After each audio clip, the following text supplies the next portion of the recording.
Well, hello, you nerds. Hello. We're back. We have arrived safely back from our excursion to a faraway place called Washington, D.C. I was not far away. Jordan has made it back, and Well- Christopher has made it back, and Jason, but Jason's not here today. That's fair. Jason is taking a well-deserved day off. Yes. So we are supporting him in his day off of awesomeness. He begged and cried and pleaded, and we finally were like, okay, fine, just this one day. Just this one day. You can have You are can allowed have it. to not be here. But hello, everyone. It's good to be back. It's been a while since we've streamed. Some of you I have seen more recently than others. Shout outs to Zombie and Big Bobzilla in chat, whom I met, and Gosu. I see Gosu in there. Ooh. His name's super dark, so it's hard to see. Yeah. But I saw all of you at the show, which was amazing, by the way. Thank you again for Big Bobzilla for all the delicious treats. Oh, I didn't hear about delicious. And congratulations, Goku. My gosh. Gosu, who had some pretty well-deserved awesome results in Capital Palette. Nice. For both of your pieces, I think, right? You are Goku now. I approve. Goku. I approve this message. Yeah, you got silvers for both. That's awesome. Weren't they Nice. in two different Congratulations. categories too? I think you won silver in the journeyman category too, right? Jordan's just saying. Yep, correct. Apprentice and Journeyman vehicle, which I got. Yeah, silver dude, for. that's awesome. That's like, that means you're like pretty darn close to being in that, like, gotta put your stuff What are in those masters. categories? I don't know what those categories mean. So I'll explain it for the Yeah, crowd. for all of us. So the structure for the capital palette painting competition is really, really amazing because it allows for Thank you, Panic Bomb. painters of all different skill levels to get recognized for their work and not be compared against people who are like very far above them in skill level. Okay. So there's 3 different categories that they have. They have apprentice, journeyman, and masters. Okay. And Well, I guess if I think of like an apprentice, like a yeah, it's like somebody who's just started painting, just learning. A journeyman is someone who's in the process of kind of ready to go a Yeah. little bit on their own, and Yep. then what's the other Masters one? is basically Masters. like if you're a professional in the field or you've been painting for a super long time. It's the category where all the peers, like the people at the top of the game, like judge each other, basically. Okay. So it's like pretty darn awesome to be at a point where like you're like kind of swinging into starting to be in Masters. Yeah. Which is like pretty spectacular. Yeah. So, but yeah, it's really cool because each category is judged apart from the others. So all of the apprentice categories, which exist, and all of the categories exist in each of the, all of the like types of Tiers. things that you can enter. Okay. So like there's vehicle categories, Yeah. there's like large, there's bust categories.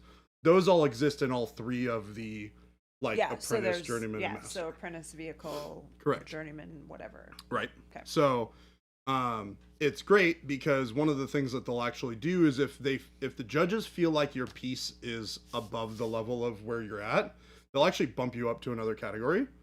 So if you're like leagues above the competition in apprentice, they'll go, we're going to bump you up to journeyman because your piece is just like way above. Yeah, because how do they determine what category or what tier? I guess. Well, whatever. you choose the You choose category it. when you enter Okay. your piece. So Okay. it allows you to kind of be in a situation where you can self-judge yourself and just be like, I feel comfortable entering my piece in this category. Mm-hmm. So if you are an apprentice, you're like, I don't want to be trying to do journeyman stuff Right. or master's level stuff. I'm just going to enter journeyman or apprentice. It's my first painting competition ever. That's fantastic. And you will be judged amongst your peers of a similar level. And if you are above that level, then you will be pushed up to a level. Well, that's good where you are. because then you can't have a person who's like an amazing painter. Like, I'm just gonna smoke these guys in the Yeah, apprentice it would- category and enter here. Right. It would be like me entering an apprentice category. Right. Yeah. It's like they that wouldn't- that they'd doesn't be like, come on, Jordan. Yeah. And then they'd bump you up. Okay. Yeah. That makes sense. Like I'm a professional in my field. I should be Yeah. entering masters. Right. And that is where I like when I entered Capital Palette many years ago, I entered in masters because I was in the industry and Yeah. I was painting box art. So Right. it was appropriate for me to do so. Right. But, you know, for other people who are not as comfortable, it gives them flexibility to kind of choose where they feel like they belong. And then they'll get placed accordingly if their pieces are strong enough to do so. Cool. Awesome. Philip wants to know if they have a baby's first paint job category that he can enter. One more time? This is Philip said, do they have a baby's first paint job category that I can submit to? You would do very well in, at a minimum, the apprentice, but I feel like you've been painting long enough that you could probably do journeyman. T. Schmid, we were just talking about it. I had a very nice, quiet, non-boring holiday weekend. It was very relaxing. And then T. Schmid said, Jordan, welcome back from your trip. Hope the con was awesome. It was spectacular. It was always, it's amazing to be able to go and visit all those people. It's people who I've known for a very long time, and lots of new painters who I've never met before, new hobbyists, new gamers, new members from stream, or members from stream who I've never gotten a chance to meet in person, which is amazing. So yeah, I love these shows in general, and this show in particular is really fun because it's very art focused. Yeah. Like Adepticon is too, but I'm starting to feel like Nova is even more so, which is interesting. But it's awesome. Source, we'll get to your question in just a second. I want to kind of wrap up some of this Nova discussion here. Also, hi, Kara. I saw your post up there. It says hello. Hello. Hello to everybody who I might have missed. Saying hello to. Good to see you all. Feels good to be back home. Gosu said my tank, which was an apprentice, was when I had been painting for less than a year. My night, which I finished this year, is my most recent big piece. I've grown a lot over the last 2 years. So you can, you can be in different categories, and you can use something that you didn't paint within the last year. Yeah, there's no time restriction on when you help. Can you enter something more than 1 year? No, I don't believe so.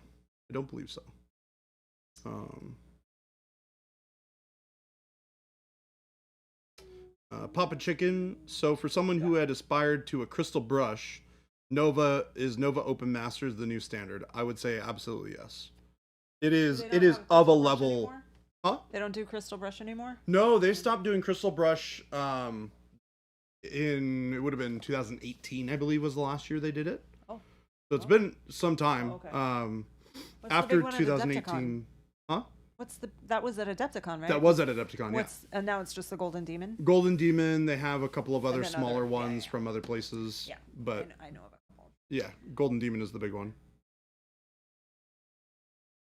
Oh, you guys got to meet Bud? Yes, we got to meet Bud in person. I'm so jealous. Bud is awesome. I'm sure. Did we get a photo with you while we were there? I feel like we did, but if we didn't, then I'm very sad. Okay, let's get back to this question from Source. I bought the dry brush kit. Mine's going through and showing the daily maintenance to keep my brushes alive for as long as possible. Sure. So I had explained so Source put this question in Discord, and I said basically the same as a regular brush, but because you're not rinsing the paint, you probably should do a full cleaning at the end of every painting session. Yeah. Yeah. Other than that, it's the same. The other thing too is I feel like a lot of people, and I used to be somebody who did this a lot back in the day as well, is you tend to be a little too rough on the dry brushes. It takes a lot less pressure than you might think to put paint onto the model. So a lot of people tend to like really jam the dry brush onto the model, when really all you need to do is just lightly brush the brush on. And what'll happen is if you're jamming the dry brush onto the model, you'll get paint a lot deeper into the brush. You can kind of see here actually where there's that line in the middle of the brush where you can see a little bit of staining from the pigments. This brush is still very usable. It's nice and soft still. It just has a tiny little bit of staining, which we might be able to get out with some heavy work with some cleaning. But I would say that this is good to be used right now. Something like this is what happens when you jam the brush a little too hard. See how much stiffer this is? Yeah. And this would require a decent bit of cleaning with the brush soap. Something like this is definitely recoverable for sure. Yeah, no question at all. If Jen can recover my old brush, this is 1,000% recoverable. Definitely a usable brush. 100%. And easily be cleaned. Yeah. So this is kind of a good example, right? You can see how the top end of this one is really, nice and clean, but the bottom part of it is really dirty. Why is it so much shorter? This is the smaller one. Oh. This is the DD2 versus the DD3. Gotcha. Okay. Yeah. I'm like, no, what I just cut the happened? top off, Jen. Don't worry about it. It's You fine. got a haircut. Game delay, hello. Jen performed a miracle on that brush. Gosu, you are correct. Jen most Brush certainly scoop did. I didn't do it. Well, all the brush scoops. to some extent, in a roundabout way, okay, fine. the brush scoop does have your name on it. It does. It is, and it is. I did create it. So. It's Gentastics, so it does belong to you. It's my recipe, and I am technically the only person that really makes it. Yeah. I have help. Once it's made, I have help, but yes, so the one who makes it. I also want you to know that every single person that I talk to about brushes hears about this stuff. Yeah. Because I think it's amazing, and it changed my life when it came to cleaning brushes. So everybody knows about it, and everybody walks away with one. Love it. So thank you. It's an easy way to, if someone's buying a brush or brushes, like, make sure you clean them. This is an investment. You want to keep them clean. Take good care of your brushes. 100%. You're buying the soap. Yeah. Jen did the miracle. Yeah, Jen made the goop, applied the goop, and verified the final result. All right, I'll take it. Yes, we got Jen to accept it. It is not made from unicorns. It is made by unicorns. No, not made from unicorns. There's no unicorn in it. I would make the argument there's some blood, sweat, and tears of unicorns in there. No. Hard work? No, unicorns are harmed in the making of brush goop. Well, that's probably accurate. Paint liquor, are you saying that this is going to be the first time that you've ever gotten brush goop? When you live, like, right down the street, basically? Paint liquor doesn't live right down the street. Paint liquor lives in Mesa. Really? Yes. Why have I never met you in person before? Because he doesn't come here ever. Paint liquor, this is unacceptable. I am truly disappointed by this. You've been using masters. Oh, you will. Okay. You will feel like a different person. Your brushes will feel like different brushes. Hey, Paint Liquor, watch the tracking if you ordered it from us, because you don't want it to sit outside. It's still a little too hot. Yeah, it's a little toasty out there. Yeah, that's not something you want sitting in on your porch for a couple of days. I know, I'm bad. I need to go in sometime. Well, we will appreciate it when you do. It will be great. Papa Chicken, if you have not gotten your shipping notification and you'd like us to add some soap, we can. Just send us an email to support@monumenthobbies.com. Depends on when you place your order. Right now they're working through the orders that came in from Friday still. Release day. And hello, Avian. Good to see you. We are alive. We live. Game Delay said, I feel like I'm getting used to the smell of beer thanks to the goop. Never had a drink, and now you're leading me down the road to ruin. It doesn't smell like It's got beer. a hint of beer smell. Regular, like real beer smells much. It kind of does. Has a little beer hint in of it, it. so yeah. I mean, you're not wrong. Yeah. I have just never smelled the soap before. Yeah. It It's not doesn't an have an unpleasant- overpowering scent at No, all. It's no. really the people who can smell it are like putting their face in it. Which I just did. Yeah. It definitely just did. No, beer is not added for taste. It's added for effect. Yeah, don't eat it. Don't eat it. Source. Last dry brush question. How the flippin' heck do you get that plastic protector back on? Those are just for shipping. You won't get it back on. Yeah. Not on the domed brushes. And I'm gonna be honest, I don't know how they get those things on in the first place. That's not my business. Jet's like, I don't deal with that. It's some kind of magic that the brush makers know how to do that I don't need to know. I feel like I've seen somebody do it before, and they like wrap the bristles on the brushes with like a little thing, and they slide it through the top. I don't know. Not worth doing it again. Just keep it safe. Flapjack nickel sack. No, you should not start washing your brushes in beer. I mean, that beer alone probably won't do a whole lot for you. Mm-hmm. Some of us can smell the beer because we bake bread and pay attention to fermentation of grain. I bet Chuck is pretty aware that fermentation smells too.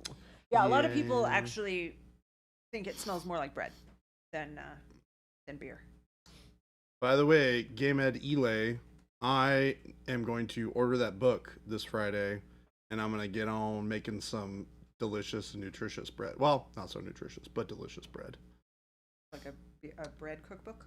Yeah, I got all the nitty gritty details on how to make some dope sourdough from Game Ed Elay at Gen Con. And I've been pretty busy since then, so I haven't had a chance to like sit down and figure it out. But it was really good. So I'd like to be able to replicate at least. I'll have to take your word for it because nobody brought me any. I know. Okay, I know. That's fine. Game Ed Elay, help me. Let's ship a loaf back for Jen. Or if you're making it, then you just bring a loaf for me. I will do that once I get to the point where I can make it without screwing it up. It's gonna take a little bit of time to figure that out. Yay, ask me all your questions. Yes. I mean, somebody has to make the sourdough starter. I'm gonna have to There's make a it from recipe scratch. in there for it. Ooh, I'll take a Oh, croissant. dang. Heck Game yes. delay. She is not gonna say no to that. Croissants are like my number one bread choice. I don't know if you guys know that. Oh, I did not know that. But a good croissant is number one for me. Mm. I will pick that over any other bread if I'm only eating bread. How about croissant cinnamon rolls? I don't know what that is, but It sounds amazing. awesome. I feel like that could happen. Chris Cosme said, "How big are the texture trainers? Do you have one there that you can I show?" do actually. They're about a hockey puck size. They are about the size of a hockey puck. Here's my hand. Here's that. This is a Model paint. 40 millimeter base Oh, there you go. for reference. So they're a pretty good size. We got a Space Marine Terminator Watch for size. tomato. That might help as well. A Primaris Marine for size. It's kind of like a bust with just the front, sort of. I guess Yeah, it's not really yeah. a bust because It's like a half hips bust, up or weight or thighs up. But which honestly is really nice. I like the fact that it's a half bust. Wild Tomato said, "BabyJ, you should bring Jen bread. It's the yeast you could do." That is a great joke. That was a good one. That's like a Telemachus level dad joke. Mm-hmm. I'm impressed. Credit for the wad tomato N. May he be the wad potato we all need. Wonder why they're the size of a hockey puck. Was Slowfuse involved with that? I mean, he made them. So Yes. Maybe. Turns out, indeed. Croissants make for phenomenal sandwich bread. Yep. So there's a sandwich place that we used to always order from for our monthly staff meetings, and they had amazing egg salad, and I would always get it on a croissant. So good. I'm partial to ciabatta. I really like I like a fresh ciabatta. Ciabatta is is good with the right amazing. with the right ingredients inside. Yeah, it's like you good know? for like really rustic sandwiches, which I tend to prefer. Like if I'm getting like a grilled chicken with some like roasted red peppers and like some other stuff on it. That's what I'm talking about. Amberley's going to plan a vacation day for making croissants or a weekend. Then I don't have to work on them all day, but I have to be around all day. I can ship them early Monday. I mean, don't use a vacation day on my account. You should, if you're taking a vacation day, you should do something that you enjoy. Well, to be fair, Game Delay is saying that he doesn't have to be around all day. Well, he has to be around all day, but he doesn't have to Be work around on them all day. Yeah. So he'll still be able to get a lot of work done on other things. Does being in a hockey rink each I would weekend eat watching some the of university team play hockey count as seeing a hockey puck? Oh. I mean, If you know what hockey is, you've probably seen a hockey puck. I feel like it's You not eat that some of this. weird to expect people to kind of know what the size of a hockey puck is. Like, it's I like feel like, they're like this Yeah. big by like I don't know, like an inch thick. is there Something anyone like who doesn't know like how big a hockey puck? Hockey, I think, is a worldwide sport. that. I've never right? played hockey Well, before, I've and I never know what a played hockey puck but looks I like. mean, you've never seen one? Huh. To Google. Puck if I know. We'll have to get a legit hockey puck just for reference for sizes. I have one somewhere. It's probably in my house box. I thought you actually had one like here. I was gonna here. laugh. I don't think so. I mean, No, we I have a got cricket one. bat. I so- got an official hockey puck that was used in an Arizona Coyotes game. Oh, that's cool. Hi, we had a professional hockey team for like a decade. Until they in sold the it away desert. and started calling it a weird thing. Now they belong to Utah. And they have some silly, stupid name, Utah right? Hockey Club or something Yeah, like Utah that. Hockey Club. That's like some like 55 and up, Yeah. like It does sound like it recreational sounds like league right. thing. Like, It's an intramural. yeah. Station should have one somewhere. I probably at home, not here. What happened? What happened to that hockey team? Game I delay. wonder? Have you heard any updates? Do they have a name yet? Rip Coyotes, indeed. For hockey puck, I would think it would be the size of a 3-pound burger put in a grill that's been dehydrated and burnt. Hence hockey puck. Yeah. A well done burger. About the same as you could probably use a well done hamburger as Not a hockey smash puck. burger, to be clear. No, not a yeah, that would just That's crumble. that's not quite But I think a burger patty is a good size reference. Yeah. If Well, it's like a a thicker slider. burger patty. a slider maybe. I feel like it's maybe a little bigger than a slider, right? Maybe, but it's not like a It's like that, you know, when people make those a like Weinberger traditionally really size. thick. Harvey's Weinberger has their burgers are about that size. Are they? It's It's hockey they're- puck. it's like 3.5 inches in diameter. Yeah. I'm pretty sure. It's like 3.5 inches in diameter by like 1 inch. As That's a your Texan, hockey I have puck. really only seen hockey pucks on TV and maybe held one ever in my life. But you have a hockey team in Texas. I've also never been to a hockey game. I have only ever seen hockey recreationally on TV, not paying attention. I've watched it in a movie once, and I've maybe held a hockey puck once. But I Okay. still remember what the size of a hockey puck is. I don't know why I think it's a thing that people would know. 3 inch by 1 inch is the official size. That was a pretty good guess Yeah. then. 3.5 by 1. Oh dang, getting into there with the millimeters. All right then. Oh. You're all doing it wrong, not comparing it to a banana.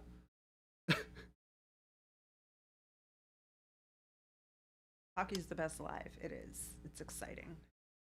I almost went to go see a hockey game in Seattle with the Seattle Krakens. Are they the Kraken? Yeah. Yeah. they're the Kraken. Because those tickets are ludicrously cheap because hockey's not very popular up in Seattle. Yeah. But they have a cool name. They have a cool name. It's not Utah Recreational Hockey Club for 55 and over. Utah Hockey Club. Are they sticking with it? I don't know. It sounds silly though. Sounds mighty silly to Oh, me. Wad Tomato. Now that's a game. Now that's one that I would. Yeah, Blackhawks are my team. Wad Tomato said to what? Only been to one hockey game, but it Oh, was a Blackhawks. playoff. Game Nice. for the Blackhawks. That and they fight a lot. They do fight a lot. The hockey puck that I have that I got from the game was from a school event when I was a teacher, and it was an exhibition game. It was just a kind of a funsies game for like the Great American Smokeout or something, like a don't smoke thing that was in partnership with the Coyotes. And so the entire arena was full of kids, and they still fought on the ice, and all the kids were like going bananas. That's so Like, funny. you couldn't lay off for one game in front of the kids.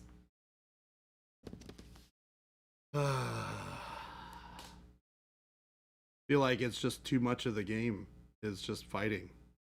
That's like a whole thing. They gotta do it. Kids did get a show. Did it a bit too much. All right. I gotta Okay, what are you gonna remember. paint? I gotta remember Now where that the it's heck I am on this model. 27 minutes in and haven't picked up paint yet. You know, I feel like we've had good We conversation needed though. to catch up. It's been a while. Exactly, and we needed to have a weird conversation about hockey pucks, which feels like totally required. Speaking of hockey pucks, this is making me want to watch not anything hockey related by the name of Ted Lasso.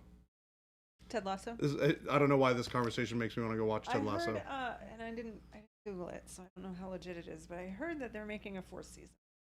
What? I'm Googling it right now. No. I forgot to Google. Okay. We must know. Watch Slapshot, BabyJ? Slapshot's good. I feel like I've watched it. Yeah. What is it? It's it's a hockey movie. Hockey movie. I've watched what's the one? It's the one where it's like a national team for the United States. And they play against like they end Paul Newman is in Slapshot. They end the movie by like playing against the Russian team and they beat them. I forget what it's called. Miracle. Oh, the Olympic one. Yeah. I remember. Was that the Olympics? Mm-hmm. Oh, okay, cool. That makes more sense. That was like based on a true story, right? Yeah. Olympics.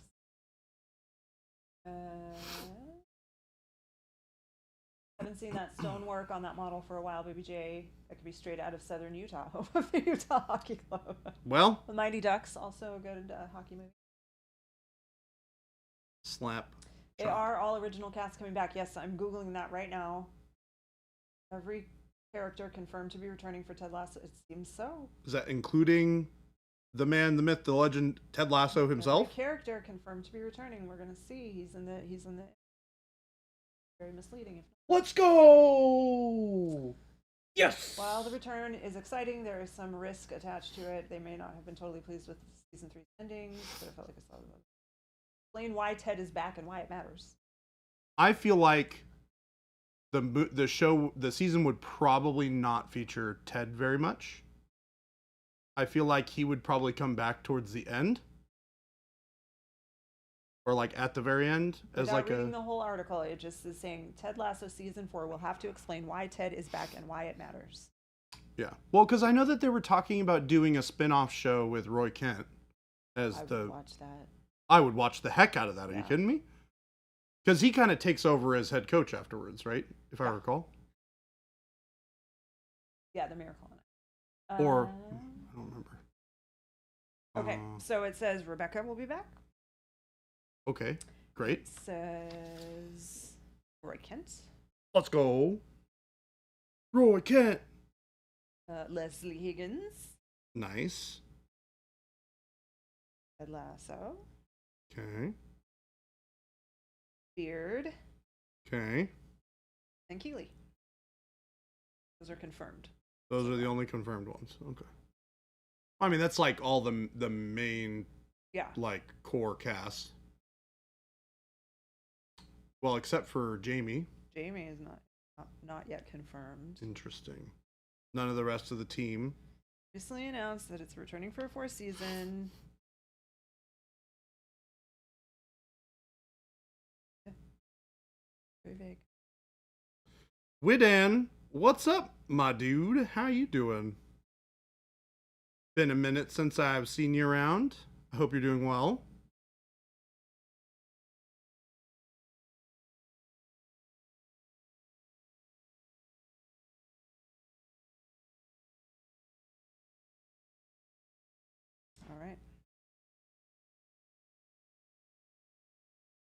All right, cool. Well, we have all the knowledge that we will have. Yep. Getting back to normal. Is it very common for there to be lots of holidays going on during like the end of August or during August? Because you're not the only person from that neck of the world that is on vacation right now. I think people just take vacations. Or is this in Europe? Yeah. Okay. Yeah, I think people just they actually take vacation in Europe. Yeah. Unlike us in America. Unlike us, they're just like, yeah. Oh, it is common? Okay.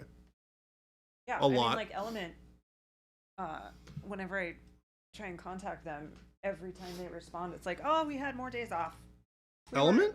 Yes. Oh, weird. Because I remember that like PK took a bunch of time off. I want to say they take like a month off. Yeah, it was during like June in or Spain, July. We can't work in the summer; it's too hot. Yeah. In Spain, we can't work in the summer. Yeah. I mean, that's cool. I wish they said that about us in Arizona. Yeah, right. It's too hot to work here because it's 120 shut degrees. The whole state down. Yeah, everybody just leave for the month of July. That's funny. All right. So we're gonna work on this base, I think. Which means I need to snag some Nova Orange out of my bag, which is down here in the bottom. You have to, is it required by law, Source, that you take at least 3 weeks? Jason. Required by law? No, I'm just asking. Oh. It said, I was like, dang. well, he's saying it is required by law. Said we have to take at least 3 weeks vacation. And I said, is it required by law? And he said, it is required by law. All right. Wow. And that's, I want to say Norway? I moved to Norway. It's too hot to work in Arizona. Please leave the state. Yeah. Sweden. Sorry. Okay.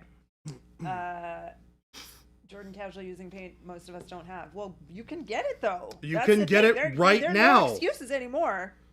We started shipping it Friday. You know what? Let's give There them a are link. people who already have it. That way they can just click on the link and buy some. Silly folks. We have links for you and everything. Well, I have a link just to the store. Then you can do the work to find it. Yeah. Takes them most of the way there. You're from Norway, but you live in Sweden. Gotcha. Okay. Uh-oh. Did that not work when Ghosted did it? Ruh-roh. Well, it worked when one of you did it. Yeah. Maybe I didn't. Maybe because we both did it at the same. Hey, Ghosted, you want to run it back and try the thing again? Just to make sure it's working for you guys? Or somebody type exclamation point store. Oh, not working from All right. So Good we're to know. fine with it. We'll look into that. That's okay. I will put the links up. Went to Norway on vacation to escape from the hot. How hot does it get over there during the summer? Imagine there's maybe a lot less air conditioning too. Probably makes it way more difficult. James DeLay said, Jordan painting with paint we don't have. You can get the paint. And skills we don't have. You can get the skills. And models we don't have. Well, we're working on that. Well,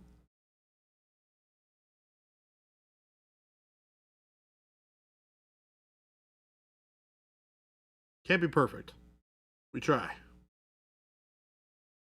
I'm saying. That is also accurate. But can you get it today? No. That's fair. You can get to 25 to 28 C on a hot day. Don't know what that is in freedom units. I don't either. It sounds cold. I don't want to be anywhere near 25. Yeah, super hot and also super humid. Yeah, it's gross. We were in DC this last weekend and it was like 97 with like 60 or 70% humidity. Yeah, even higher maybe. Fun. It was. But you guys probably didn't have to go out too much during. Excuse me, not a ton. Jason probably never walked. Oh no, Jason did walk to dinner once. It was crazy. Why did he do that? So we went to dinner at this one place that we Ubered to the night before, and he decided to go and walk there with a bunch of people the next day. And I remember him talking to me about it. He was like, that was a really long walk. We probably shouldn't have done that. I was like, yeah, we Ubered there for a reason. He said the way over wasn't too bad, but the way back was just nothing but hills. So he's like, that sucks. 25 equals 77. That sounds lovely. 77 to 82 sounds perfect. I would live in that all year long. Well, AC is probably a nice thing to have, though. If you don't have AC, it's kind of rough. Beautiful out with the cloud coverage. You're just not used to the sauna like that is true. Yeah, I'm not a fan of humidity like that in any way. Not my cup of tea, folks. Not my cup of tea. Started painting with a piece of glass as a palette. Didn't realize how much water my wet palette was adding to my paints. Yep. There's a reason why I run pretty lean on water in my palette. Ordered right when it went live, but seems like the label was created. Just too many other people ordered. What the heck? Huh?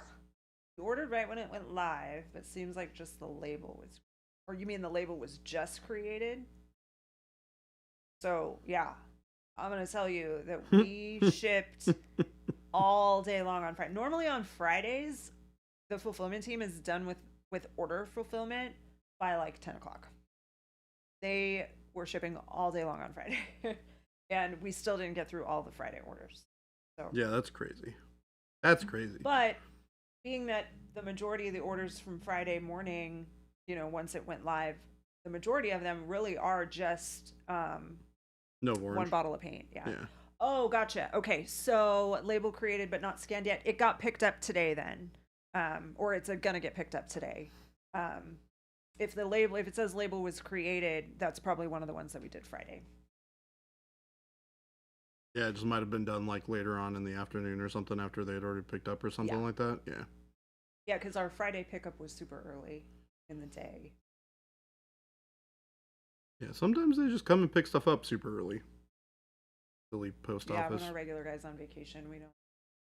Who knows? But hopefully it got. Oh, it did because they had all of the hand sheet. I threw them away, so I hope it got. I threw them away. Check. Philip, are you there? Did USPS get picked up? The big order. If not, the scan sheets they can be printed again. Otherwise, they're in the trash.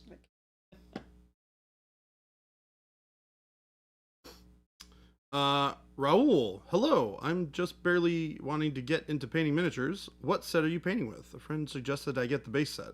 That is an excellent suggestion, Raul. I am using one of our newer colors. This is not in one of the sets right now. This is Nova Orange. This is the only color that is not in a set. It's actually true, except for the washes, which I don't They're know in if the that mega counts. set. Yeah. And a couple of Oh, they are in the mega set. They're in the mega set, and like 2 of them are in the starter set. Oh, yeah, that's true. This is the only one that is not in anything. Yeah, it's all on its lonesome, but it's well loved. Yeah, the base set is a spectacular starting place. It's gonna get 24. It's gonna get you 24 colors.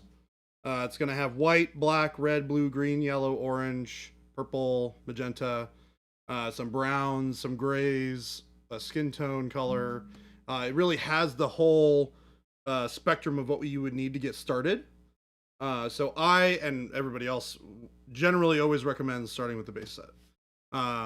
The cool thing is from there you can kind of just expand to whatever you like the look of. If there's a particular color that you like when you're kind of scrolling through our selection of paints, go ahead and order it. If you want to make a custom set, you can also just add 8 or more paints to your cart and you'll get a set discount on them, which is awesome. We like to support giving you guys the opportunity to make your own sets if you're not a fan of one of the particular sets that we make. That's also super helpful when you run out of certain colors, but Correct. You don't need to buy all the sets again. You buy 8 or more and you get 10% off. Mm-hmm. So that's what I always recommend to start. You can also do expansion set 1 is also a really good recommendation as it pairs really well with the base set. It has a lot of colors that really are complemented by, the expansion set has a bunch of colors that interact very well with the colors in the base set. They mix really well. The Rogue Hobbies set, so Rogue Hobbies made a video about her signature set. It's only 6 colors, $28.50. And then she also used our bold titanium white and coal black. And she made a video to show how you can use those 8 colors to create a huge range. Yep, yeah. So that was a spectacular video. Check her out. Find her video. Give her some support. Yeah. She's well loved. Makes some great, she's doing fine. Awesome it's like content. the best-selling set of all the Yeah, she's doing all right. She's doing okay. She's doing all right. Still awesome to support creators. Yeah.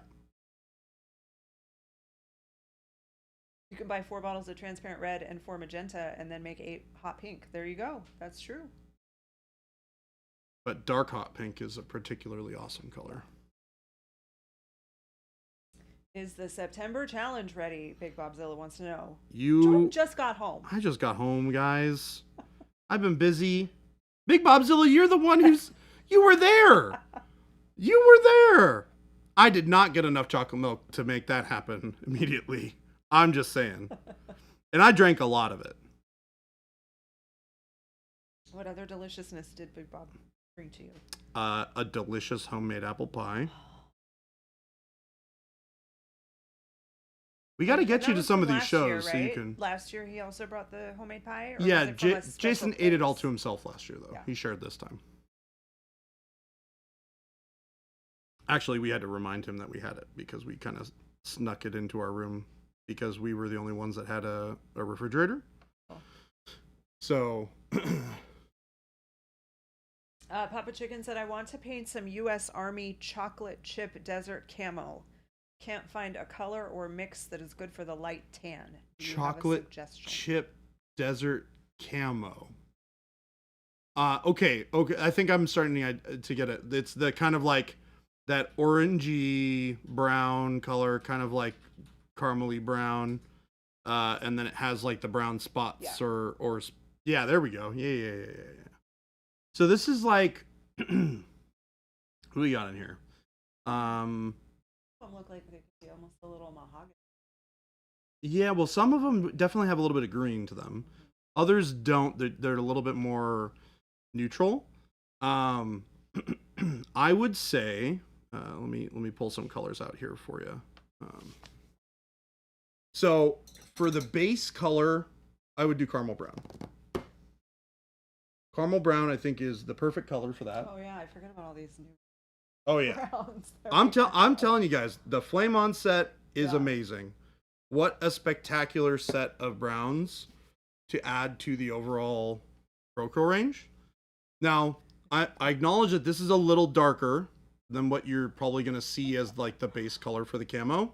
That's okay. Remember, you're going to highlight it, and when you highlight it, that core color is going to be the perfect highlight color to match what the regular pants are. So vision this as being like anything like that's not the super bright highlight. And typically when I do camo like this, I'll paint the whole model in the base color, and then I'll do a color filter with like a transparent brown or something like that to get the other colors. So I would start with caramel brown, and then I would go up to khaki. If I can find it. Chuck and Jade, hello. Chuck and Jade, hello. This Flex. Guten Morgen. Video game archaeologist. I don't know if we said hi to you. Where the heck is my silly Romeo G. khaki? Organic Bomb said chocolate chip sounds more like Desert Storm. Oh, because chocolate chip, camo, Desert Storm era. But it sounds more like Desert Storm. It does. Boom. So this is kind of like your core pair of colors. And then just the release order. Yep. The brown that you're going to want to use after that is probably a warm brown. But I'd thin this down a little bit, or maybe mix a little bit of the caramel brown into it. Because this will be a little dark by itself. You can also use light umber as well. I can't find right now. My desk is a little bit of a mess. I need to give it a clean tomorrow. But yeah, so I would just pick a couple of tones of brown to go with this core pairing of colors. That brighter color that you often see there with that chocolate chip desert camo is going to be something closer to like a dark ivory. If I can find it. Or an ivory, maybe. It's a little bit more pale. I have it here somewhere. Yep. All about the AC. And it's fine. It doesn't feel any different this year than any other year. It's hot for a long time here. We're fine. I mean, I can just paint this. I'm just going to paint this. It's going to be a little bit larger scale. But what's a better demo of this than actually just painting it? Which sounds like fun. So we're just going to do that. Hold on. Let me do it on a different one. It's already soup season in Wisconsin. It won't be soup season for about 3 months here. I gotta love some soup though. I love soup.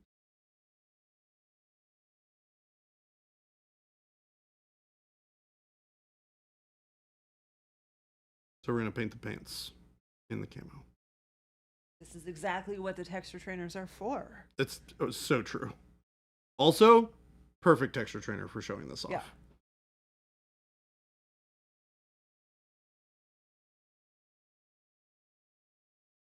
So we're starting with that caramel brown. But yeah, Chuck, we appreciate the concern, but it's not a big deal. I'll trade you, Chuck. You guys can have shorts, flip-flops, and cut-off t-shirts, and I'll take a little bit of soup weather.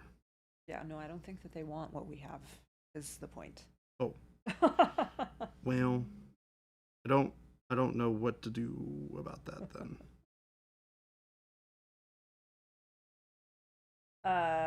Kenneth the Red wants to know how much of an effect the undercoat will have on the finished product on what you're doing right now. So, like, is any of that green gonna show through? Very minor. If I put 2 coats on it, it shouldn't have a significant effect. Even if it will give a little bit of an effect to the color, but not enough that it's going to drastically change what the overall finish is going to be. I'm applying this at full opacity, and if I do 2 coats, it's really going to do a good job of covering up all that green underneath. If I were glazing this on top, then I'd be more worried about it.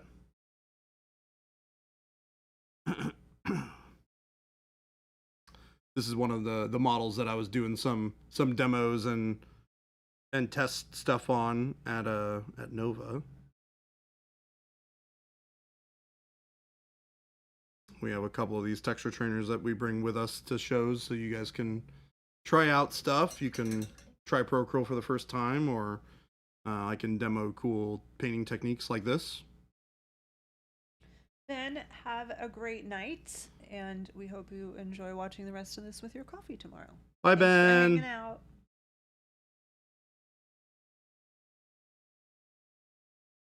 Gosu said it was awesome seeing your minis in person. Thank you, Gosu. It was also awesome seeing your minis in person. I told him when I was there, when I looked at his tank, I was like, I'm gonna be honest, you're making me really want to play and paint some Iron Warriors right now. It was pretty awesome.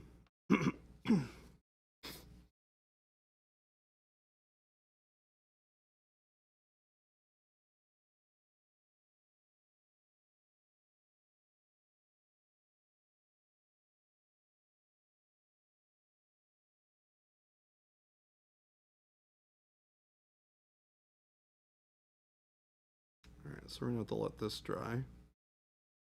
While we're waiting, do we have any good questions in chat that we can talk about here for a minute while we wait for this layer to dry?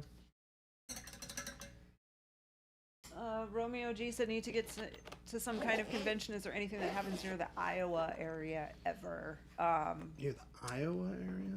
Adepticon. Yeah. It's going to be in Wisconsin, Milwaukee. That's probably the closest big one. Yeah. Well, Gen Con. Yeah. Gen Con's not horribly far. I would say there's a lot of stuff within probably some regional smaller 8 ones. to 12 hours. There's probably quite a bit. A lot of them will be more regional shows. Yeah. Adepticon's the big one, which is probably the closest one to you, Yeah. which is great. Gen Con's not terribly far, which is also a good show. That one's less miniature focused. It's more board games and general bigger. nerddom. What's the September challenge and why is it non-human skin? JK or MI? I'm not gonna tell He you. hasn't done it yet. You guys don't get to know until tomorrow. Dragonfall in Lake Geneva. Yep. How far is Lake Geneva from Milwaukee? I imagine if they're both in Wisconsin, hopefully not too far. Volcon and Madison. Yeah, these are Wisconsin. Yep. Well, I guess the question was Iowa, not Wisconsin, right? The question was Iowa. Are they adjacent? They're adjacent, right? Midwest. It's, It's all the they're same all out there. they're all around there. Romeo, you could also check your local game store.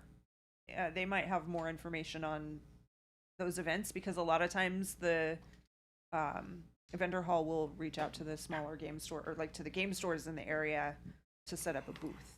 So your game store will probably have some information about Iowa cons. That What? Ah, nobody touched anything. ah. It's like, it's jumping at me. It's spazzing out. Ah.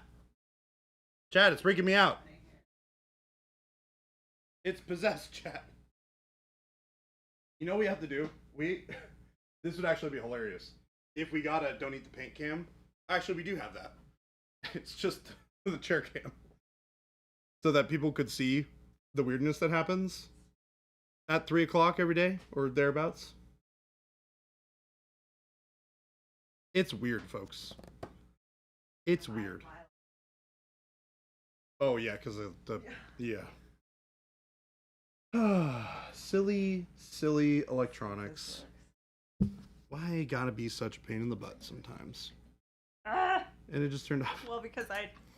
Oh, because you pressed the button. Whatever, Yeah. we don't need it. Does it make it feel too dark for you? No, it's We fine. had it, I mean, you guys painted without it for a long time. Yeah. You're good. All right. Gonna mix a little bit of that khaki into the caramel brown.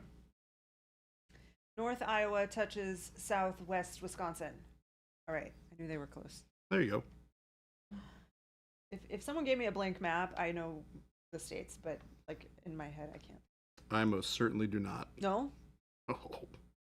I like, if you told me a state, I might be able to get you like in the general vicinity, but I'm gonna be honest, nah, not really. I knew that they were all close up there because, like, I have family members in Minnesota, and a lot of them will go to like an Iowa event in the summer. Yeah. And it's close enough that they can go and come back. Like, I know that Indianapolis and Chicago are like not super far apart because you can drive to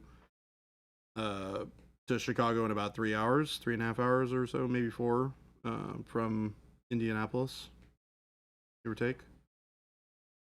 Ghost wants to know if there's any video of you painting the gun on this texture trainer. On this texture trainer? This particular one was, you said, was demo for Nova? Yeah, this is just a demo at Nova. This is literally just somebody painting dark silver with a Did little you bit ever of trim of... do a short on the weapon on this one? We did do a short on the weapon, but it doesn't have the noosh on it. So if you just painted the weapon with the that short, and then used burnt orange as a noosh filter on top of it, it would look exactly like this, or very, very close.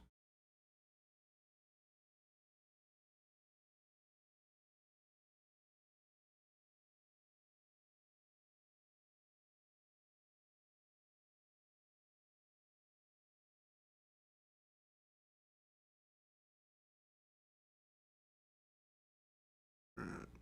Getting in the highlights now.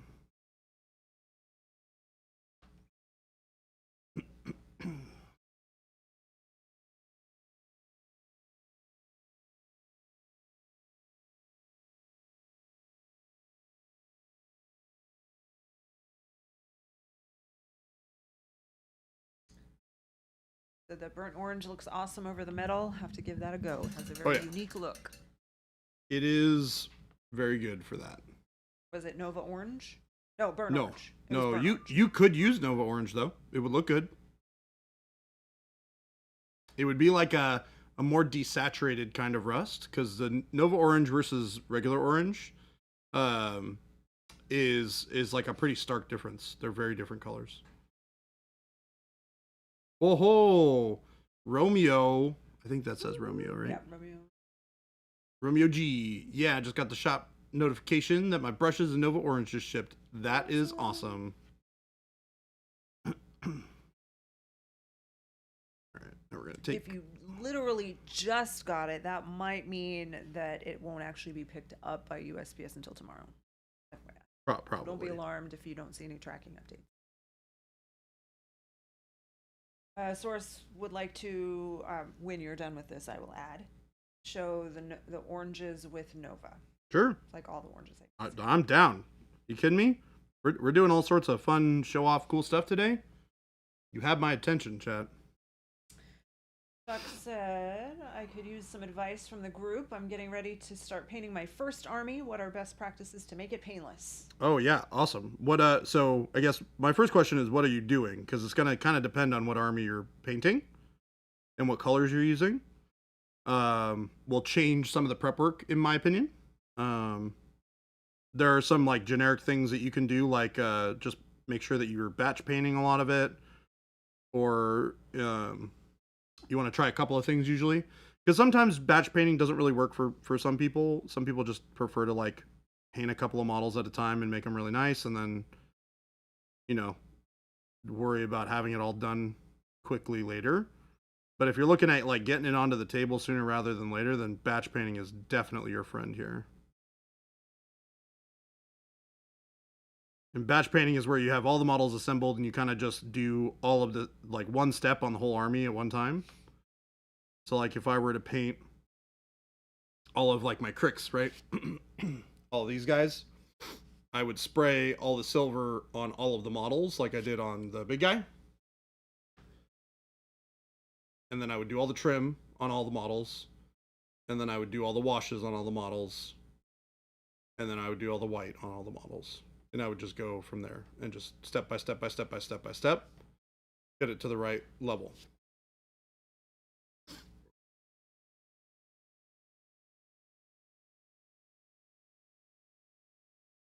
That he'll be fine batch painting. He's a process-oriented manufacturing guy. Oh yeah, then you'll have no trouble then. Try and keep it all organized, like get it all built to the level that you want it at. And then the other thing that I always recommend when you're doing like a big project like that, and you really want to like focus on getting it done, get it done quickly, is write out all your steps. Like if I'm doing, like I was doing the white armor on the cricks and pinning all that stuff up, write down every single step. You just go get a whiteboard, get a little booklet, whatever is easiest for you to like track, and then just kind of jot all of the progress that you're doing. So if you're gonna do, and you don't have to do the whole army at a time. The whole army is like a big, like that's a lot to do that step by step on, but you can do it on like a unit at a time. Or if you have like a bunch of like big monsters and stuff like that are gonna all look the same, then do that on all those. But it definitely, like, splitting up the army into chunks or just tackling all of one thing at a time is great, because once you're done with that step, you never have to do it again, right? If I'm painting a whole army and starting with all the silver on the whole army, and I get it all done, I never have to paint that silver again. I'm done. So then you just kind of keep on going on chipping away at getting all those big steps done. And then you're like, oh, okay, this army is basically done. It's like, all I got to do is like do eyeballs on 100 guys and then I'm done. Or I need to do like trim on 50 guys or whatever. So.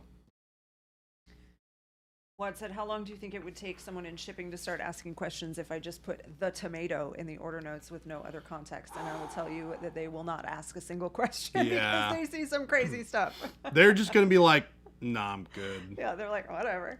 Yeah, the notes, the names people use. We have all kinds of fun stuff. But they do talk about them. Derpsick, so I would expect to hear someone say, this person just said the tomato. And then they would all chuckle, and that would be that. And then I might hear it from my office and be like, I know who that is. Yeah. Derpsick's got a good question. Could you repeat that one for me? What paints are you using for the leather pouches on that mini? And what Pro Acryl colors would you use for 40K era Space Wolves? So, We've got a pretty good tutorial on the leather pouches coming up soon. So from a visual perspective, you'll be getting that sooner rather than later. As far as colors are concerned, you can kind of use a lot of different colors. I'm assuming you're talking about like these pouches here. They are, I think I used the base set colors for this, so I would have used dark umber, light umber, and then a little bit of like ivory, or golden brown actually probably was what I used. And then over the top of that, I did, on one of them, I did a filter of mahogany, thinned down as a glaze. And then I demoed how to do that same thing with brown transparent. So this one was mahogany. And what happens with the mahogany finish is it tends to dull down a lot more of those highlights that you've put in. But if you use the brown transparent, you see a lot more of that work that you've put in getting that kind of like texture highlighting done on the previous steps. And it really shows through kind of that nice, like dirty, beat up, worn leather feel. Now, Papa Chicken, that might get them to start questioning things. They have multiple orders that just say the tomato. But you guys would have to do a lot of coordination to get them all in at the same time. Otherwise, we have right now 3 people, soon to be 4 people who do the shipping. And if they each got one, they wouldn't notice probably. Ghost is taking notes of what you're saying like he's in college. Did you already talk about the Pro Acrylic colors you'd use for 40K or Space Wolves? No, yeah, so that is the other part. There's another question that I want to ask for this. So there's a couple of different styles for the gray that have been used for Space Wolves over the years, even in 40K. There's the version that's a little bit more blue, and the version that's a little bit more gray. Now, when I say a little bit more gray, I mean, I don't mean like 30K level gray Space Wolves, because those are just like actually just gray. Those have like almost no blue to them at all. The blue is only ever really incorporated into the 40K Space Wolves. So I guess the question is like, how blue do you want it to be? Because the old school, like original paint jobs were very blue, which is kind of a really cool color for Space Wolves, but it's not everybody's preference. So that would be my first question.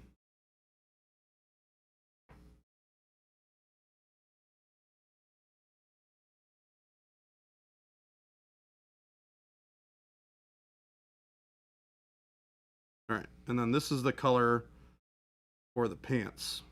Just using those 2 colors mixed.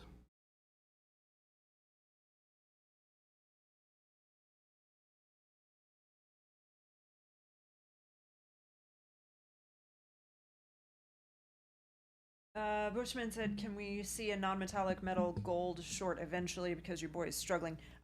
Do the methodologies work for you? Can you look at a visual, like a step-by-step with pictures and text? Because we do have some methodologies for non-metallic gold, I believe.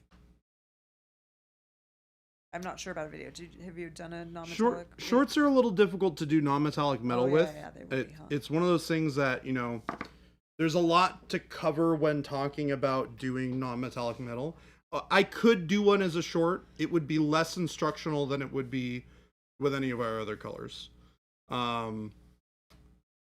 So it's one of those things where I'm hesitant to do it as a short. I'd rather do it as a short form video. Yeah.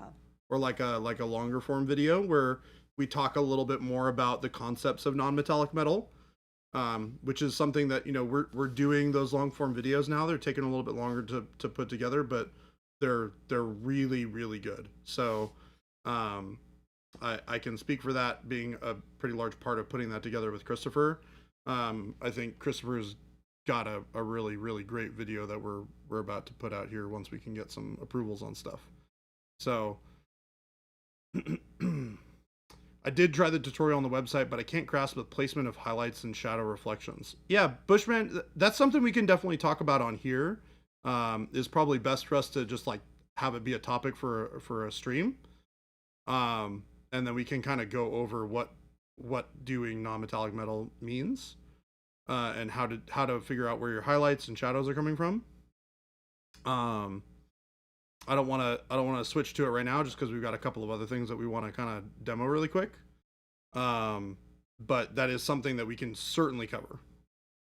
And I will put it in the notebook as far as getting some longer form video content put out to show that. I believe we do have. Flamon did a tutorial with his colors that he put on his Patreon, I believe. That's free access for anybody. So you guys can check there specifically for the way that he does non-metallic metal.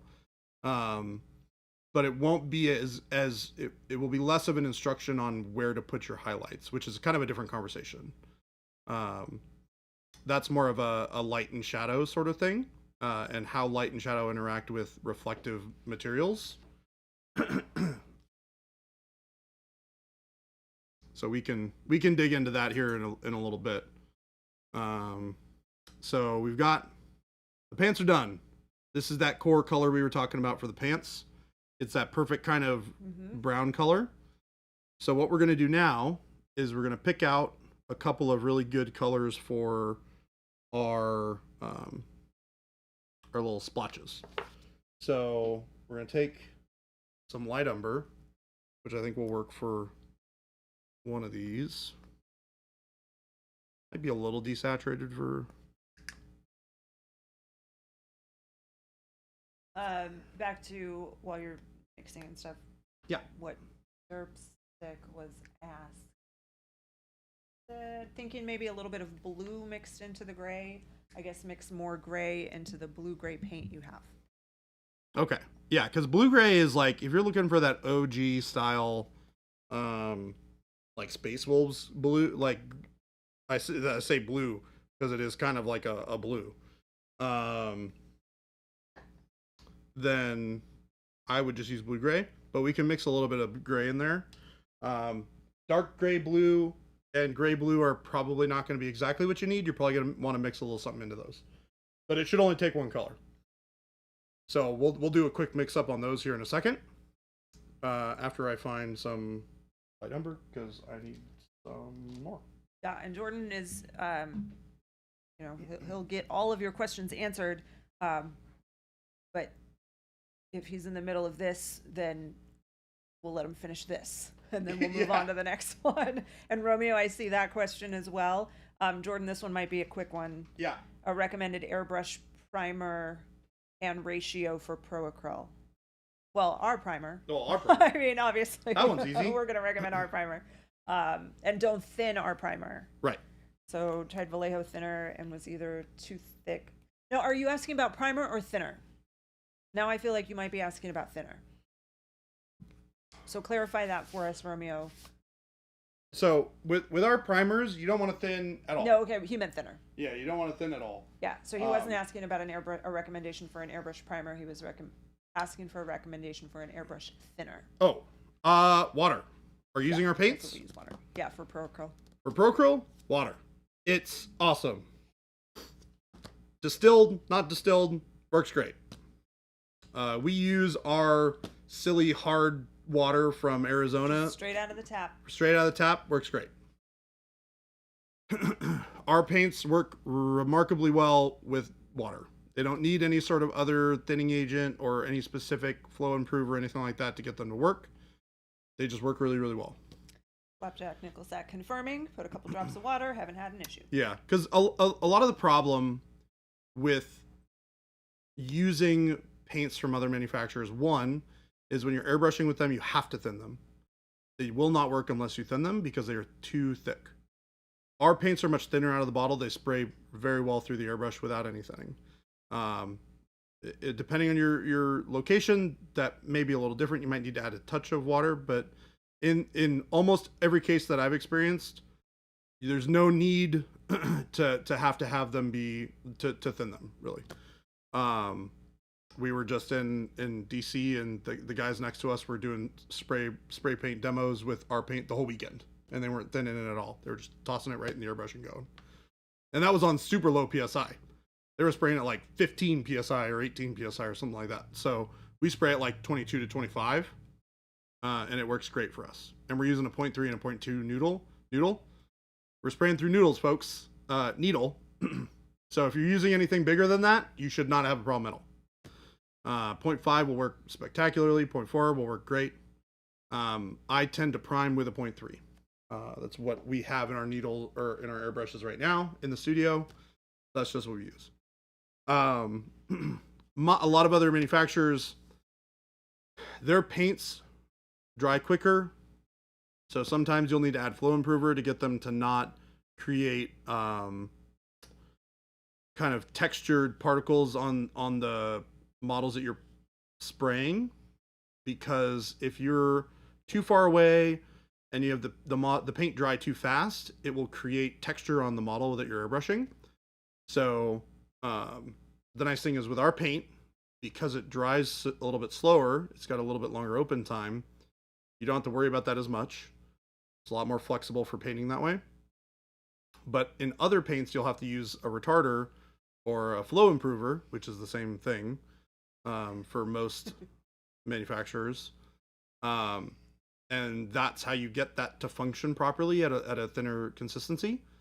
With our paints, you don't really need to do that. Water works great. It's already at the right level of dry time that it works great. And then as far as thinner is concerned, thinners do the opposite. They speed up the dry time. So you don't really need to do that either. That can just cause more problems. But our paints work great with water. So really my recommendation is water 100% of the time. I feel like probably about 15% of the people watching got so distracted by noodle that they stopped listening to everything else you were saying. I dropped the noodle comment in there on accident. I have been talking a lot this weekend. A lot of noodle jokes. I've been talking a lot this weekend, so yes, you're doing a great job. I need a day or two of me not talking. Is really bombarding you with questions today too. It's really good. I love it. This is what I live for. I'm gonna hold off on the others until you're finished with the chocolate chip camo here. So I'm just gonna put some irregular like camo designs on here. Hopefully Papa Chicken is still watching this. Yeah, this is light umber that I'm using for here. You. I'd buy an airbrush noodle though. Airbrush noodle sounds great. I'm on board, for the record.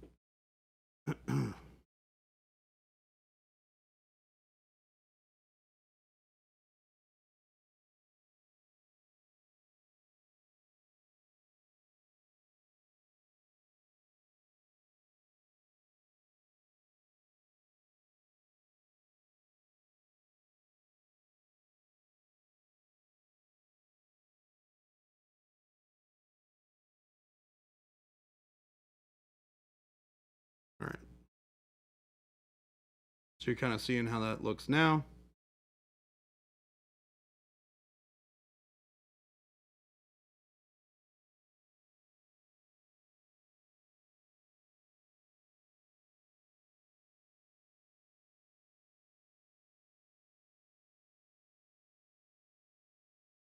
And you can kind of just have fun with doing these camo markings. They're not super duper important to get them to be exactly correct.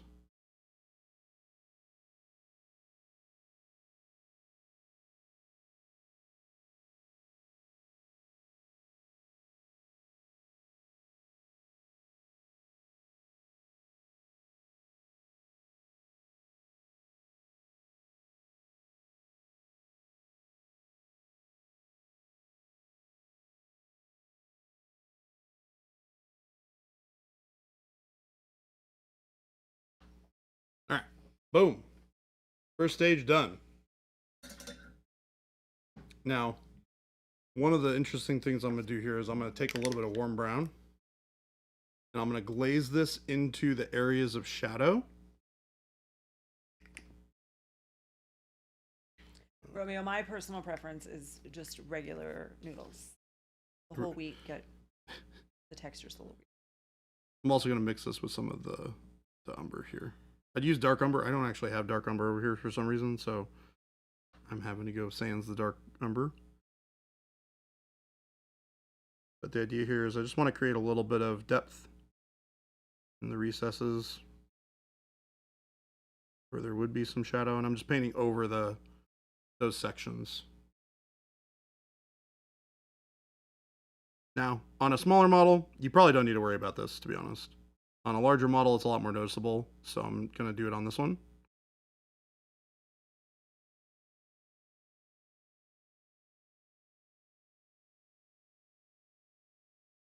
If you're just doing this on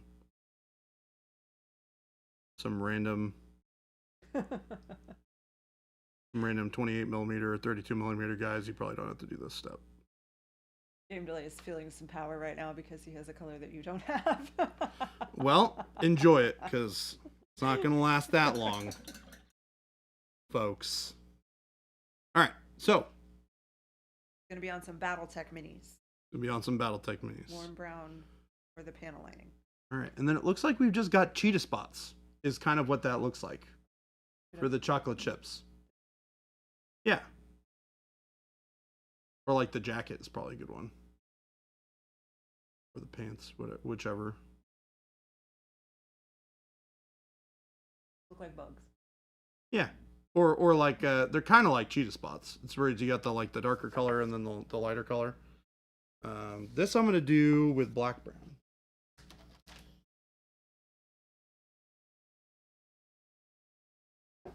Oh, there you go. It's showing up as black on here. I think black brown will probably work really well for this. Just to keep it kind of in the general vicinity of the same color. But make it feel a little bit more cohesive. And then what I'm going to do is I'm going to put little circles on here. And when you look at the chocolate chip camo, it's got like white spots in the middle, but they're all in the middle of the black spots. So what I'm going to do is I'm just going to put these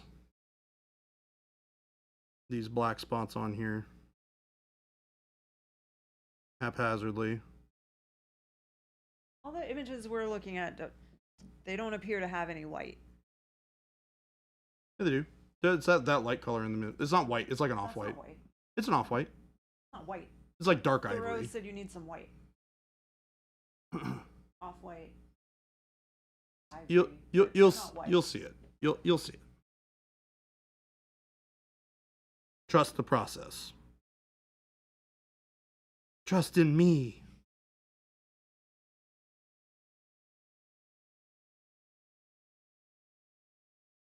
Was it white though, or was it like ivory? Because I feel like white would be like would stand out a too lot. bright. Yeah, too bright. Too bright.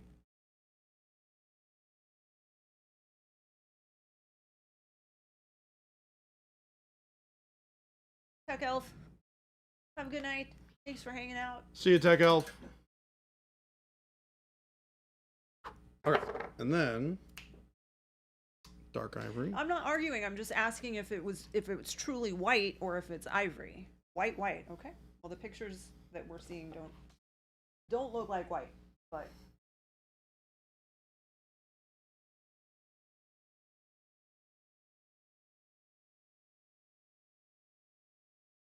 Because this will look like white when I put it on here. Right.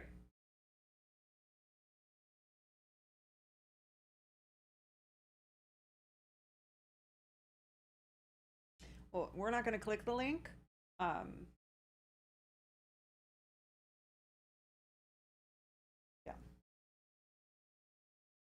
All right, Jordan, you should probably use white on this. What's up?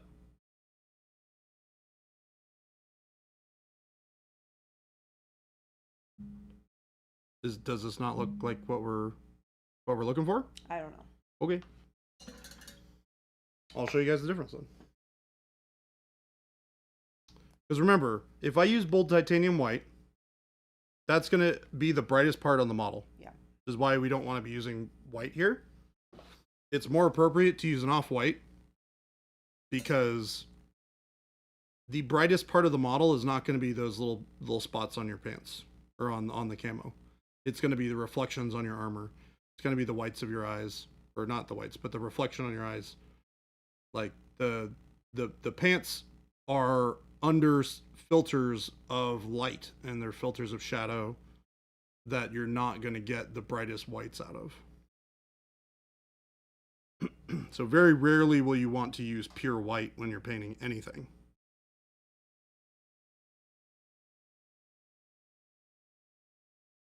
So for example, that's pure white. Big difference. Huge difference.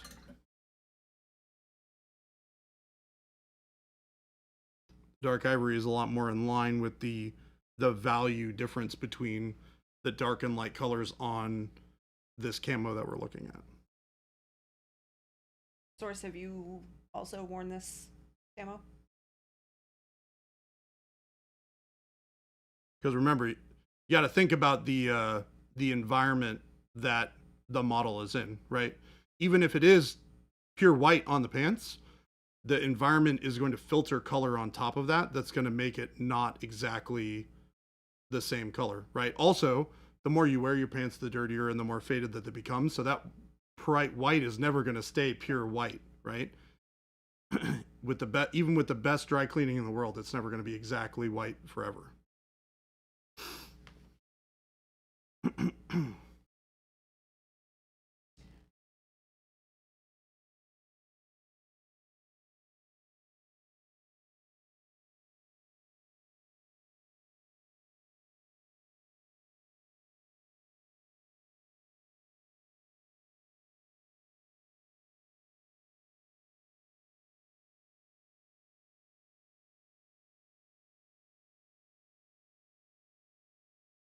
Right, like I would even do a filter on top of this once it's all done with some generic like environmental shading. And I probably made these spots a little too big, to be frank. they're probably supposed to be quite a bit smaller. But that gives you a general idea of how you can do them. And you can still pick out this one that's super bright in the middle. Yeah, you probably can't bleach pants with all those other colors just because you want the white to be white. Right. It's not gonna work. Correct. Okay, we want a little bit of. Let's do some. Oh, getting paint all over my shoes. Yay! Where wash it? Brown wash. Brown wash. Okay, great.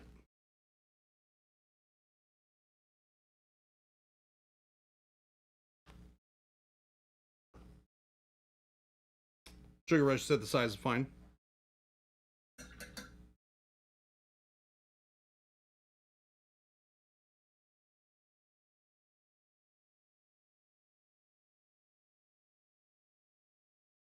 And then what I'm going to do on top of this, I'm going to do a really thin filter of this wash in the recesses to give a little bit more shape to the folds on the pants. It's like getting a little glitchy, twitchy. Oh, are we? Yeah. Front row. Oh, that's not good. Who's downloading stuff? Stick with us, everyone. If you're seeing stream issues, I'm gonna give it a minute here. Works out.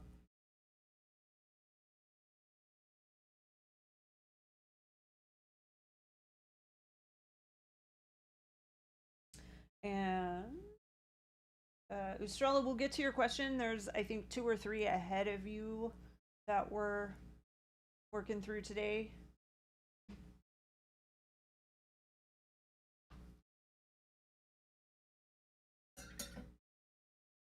Those pants have never left the base. Those are desk job pants. Those are desk job pants, yeah. And then what you can do is you can go back and you can highlight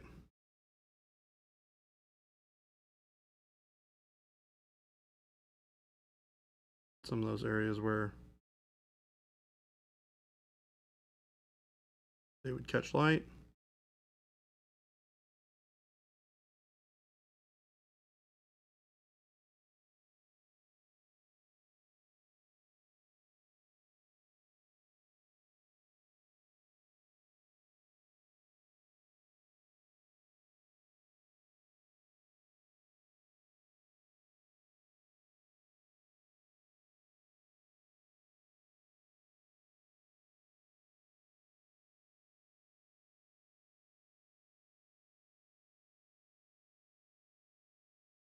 And it's you're just going to go back and forth with this until you get it to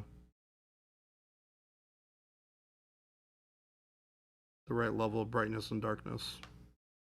Spirit Sparrow, this is one of our models that we make. It's called a texture trainer, and this is texture trainer number 2? 2, yeah. Hunter? No. The Hunter. The Hunter.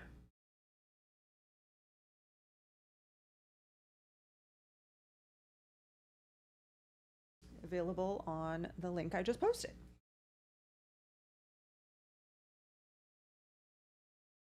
There are 4 different texture trainers that we currently have available. This one is one of them. They're all the same size, basically. They're round, like almost like a hockey puck. We had this conversation at the beginning of stream. Yes, we did. We had to estimate because not everyone knows what size a hockey puck is. And they're essentially like the front of a bust, kind of. The back is just plain. It has the monument logo on it. But they're great because each one has a variety of different textures that you can use for practicing different painting techniques. And then you can prime over them and repaint them. Game Delay said, don't trust the link that Jen posted. I clicked on that link and they took all my hobby money. Good, then it's working. Thank you for confirming that it is working as intended.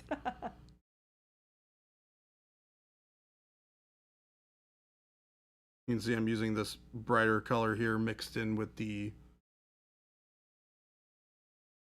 light umber to make these folds appear a little bit more uniform so that they give you a better sense of the shape.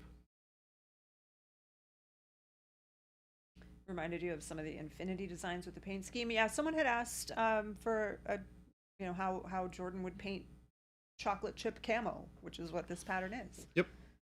And we just happened to have this one ready and perfect at kind of model hand, for it. perfect for demonstrating that pattern.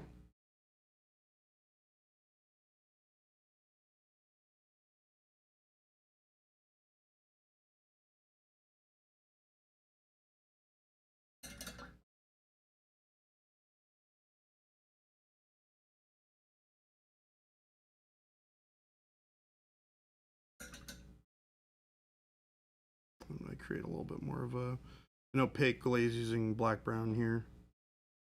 And I'm going to... Well, I mean, Source, it's his job. What? What's my job? Source said that you're putting more effort into the demo than he does on an army. That's okay.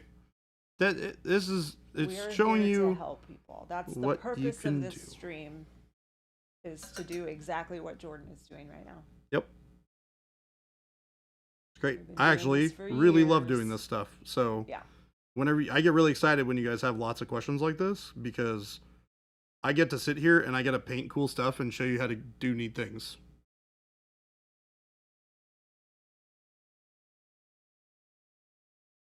And on this leg on the right, you guys can start to see how this sort of starts to shape up, where the highlights all start to become a little bit more uniform. You can still see the pattern behind it, but the filters of color are defining the shape of the folds of the pants, which is part of the reason why I was also recommending not using the white, right? Because we're going to apply all of these filters over it. You're never going to see that pure white anyways. So it's important to think about kind of what the environmental lighting is going to do for you and how it's going to change what the model looks like.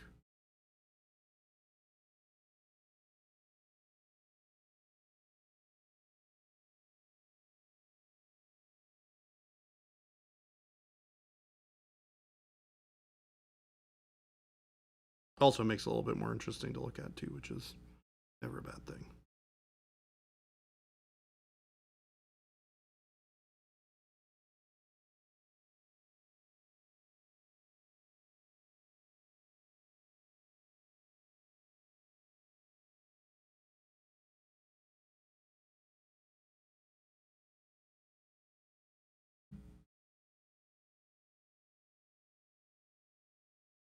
All right, I think that's a pretty good stopping point.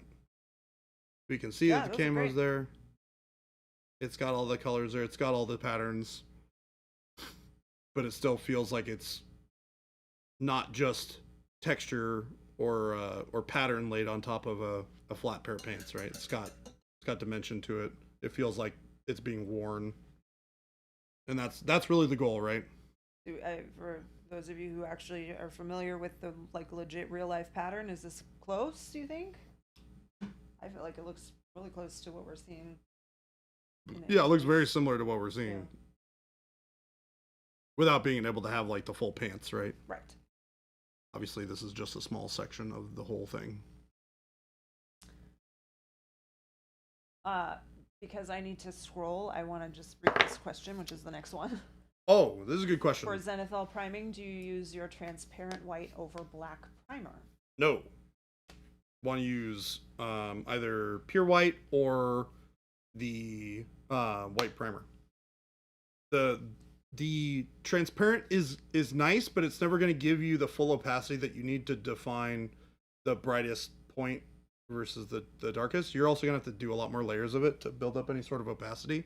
So I always recommend using our full opacity bold titanium white for that, or our white primer.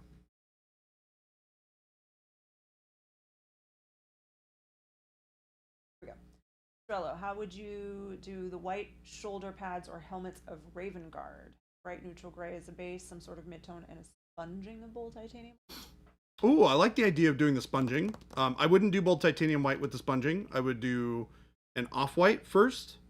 So if it were me, I really like using like dark ivory a lot right now. It's one of my favorite kind of colors to use because it has a little bit of warmth to it.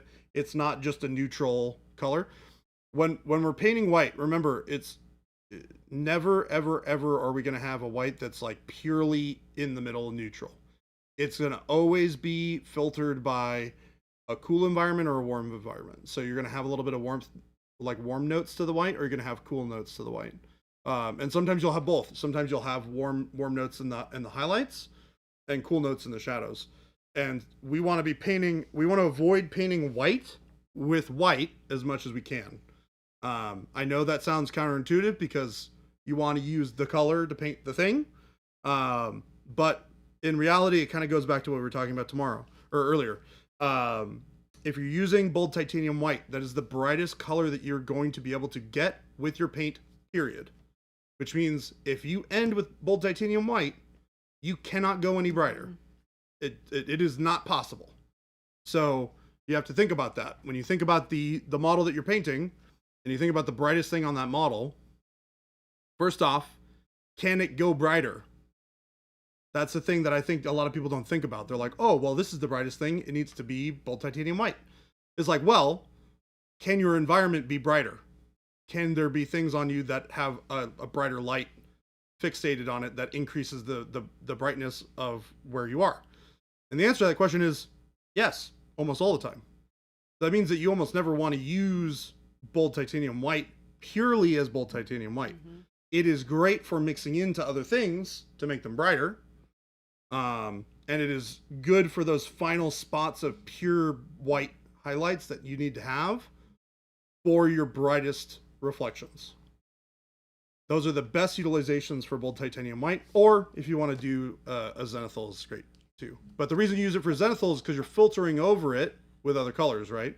So what I would recommend, going back to your original question, is I would use either the neutral grays and then apply filters on top with transparents or with other colors to add that environmental filter of color over the top, which is a great way to do it, or incorporate it as you're painting it up.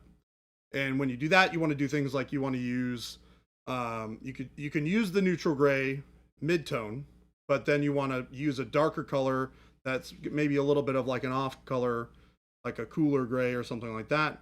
Maybe mix a little bit of Payne's gray into your dark gray, and then maybe use a dark ivory instead of a white to build up, or instead of the bright neutral gray to build up your color instead. Now, you can still use bright neutral gray. It's a great option. Just remember that when you go beyond that, you might want to use an ivory, or you might want to incorporate a little bit of pale yellow mixed into whatever you're doing, to shift that color a little bit warmer. Or you can use white blue if you want to shift it a little cooler. Back to the pants really quick. Did you use a wash? I glazed with the wash. Glazed with the wash. Okay. Yeah. So Spirit Sparrow was asking if a wash was going to be applied, and you did glaze with. It wasn't an overall wash. Yeah. It was just me glazing into the shadows, which I'll do here again just to show you what I did. I'll mix up a little bit of this again. And then I basically just went into here where the folds are. Sorry, my hand's in the way. And just darkened those little creases. Those creases. Yeah. Because remember, when you have a pair of pants that has this any sort of pattern on it, this doesn't have to just be for camo. This can be for like an argyle shirt or something like that, or an argyle sweater, or anything that has any sort of pattern on it. Remember, the pattern itself has no volume to it, so the whole shirt needs to be shaded as one. So the easiest way to do that is you paint all of the color patterning onto the model first, establish, get all that correct, get all the colors correct, get everything to be just so, and then afterwards you go in and you start shading it with a neutral color amongst all of the different parts of the jacket or the pants or whatever. And the reason why you do that is because when you're looking at a shadow, that shadow is uniform across all parts of that pattern. You don't have a part of that pattern that's like a warm shadow, and then part of that pattern that's a cool shadow. You have one uniform shadow across the whole thing. So you want to, and what it does is it does a really great job of pulling all of those things together for the pattern and making it feel like it's one piece of clothing instead of like layered like lines on top of one another. Coxie said, I'm getting an airbrush on Thursday. Should I use Pro Curl medium, glaze, and wash to thin paint, or another thinner? Hello, me an airbrush on Thursday. Should I use Pro Curl medium? So when you're using the Pro Curl glaze and wash medium, it will not thin the viscosity of your paint, which means it won't make it more watery. It will thin your paint from a saturation perspective and an opacity perspective. It will make your paint less opaque, but it will not make it thinner from like and more watery, right? If you want to make it more watery, add water. If you want to make it less opaque, add the glaze and wash medium. That's what it's for. The glaze and wash medium is there to help you make glazes and help you make washes. Mm-hmm. And to do that, you want to reduce the opacity of the paints that you're using. Obviously, all of the paints that we have, except for our transparents, are designed with opacity in mind. The idea is that you get a really nice opaque coat as much as possible. When you're doing washes and filters with glazes, you don't want that. You want the opposite. That's why we made the glaze and wash medium, so you can mix that into your existing colors to get glazes and get washes with all of the colors that we sell in the Pro Curl range. Source is reminding you to show off all the oranges with the yes, that's next. We do that next. We're gonna do that right now. So, and Ghost Hunter said that Jordan is the brightest light in my environment. Aww. Yeah, that was really nice. Ghost Hunter. Sure that got in there too. And Darth Mullen, did you just get here, like, to see the finish, or did you see any of the process of creating the camo?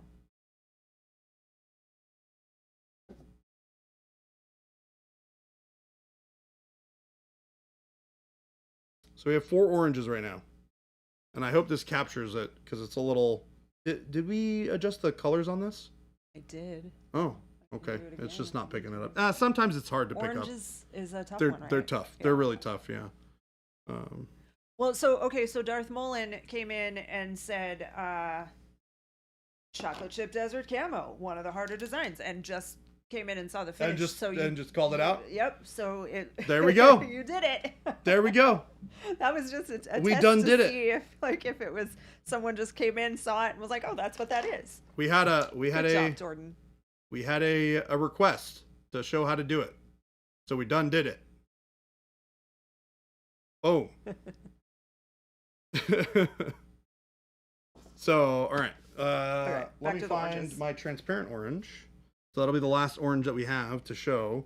And I'll do a little bit of like a drawdown so you guys can see what this looks like. That's not the last. Well, we have 4 oranges. What do you have here? These are 4 oranges that we have. Which ones? Tell me what they are. I'll do the drawdowns and I'll tell everybody Because which I feel ones. like we have more than this. Well, for colors that are like specifically orange, other than fluorescent, which I don't think. What about orange oxide? What about red orange? What do you have? That's why I asked. What do you have here? Because I know we have more. When you're right, you're right. When you're right, you're right. Yeah, Ghost Hunter, and Source got me, and burnt orange, and fluorescent orange we might not need, but All right. because it's fluorescent. Right. But that's why I asked what you have here, because I don't. You're think correct. That's all of them. You're correct. You got me. Look, guys, I just got back from DC last night or yesterday morning. We're working on it, okay? You were very confident, though, and I'm gonna pull them down and I'll tell you. Okay. I think there's some missing. All right, so that should be the mass majority of them. I'm not gonna do. Well, I'll do 4 orange. We need all the orange. Orange brown. We do have orange brown. Wow, we have a lot more oranges than I remembered. Yeah. Dang. I think burnt sienna might be a reach because it doesn't actually have the word orange in I'm not putting it on there. It doesn't say orange. Dang it. He definitely said he was only going for orange. Screw you guys. But it has orange in it. It says orange. Got orange in the name. I'll do orange brown and I'll do dark orange brown. It's only fair. Although I'm going to be honest, like the main question is, how is it different than like orange? Well, because I think the original question was how does it compare to burnt orange and orange, and you didn't have burnt orange on this one. That's fair. Yeah. To be fair, there's been a lot of questions today. I know. There's a lot of questions today. It's hard to keep them straight. Okay. All right, that is orange brown. Oh, there is my dark orange brown. Right there. All right. So we have to run the gamut. Dark orange brown.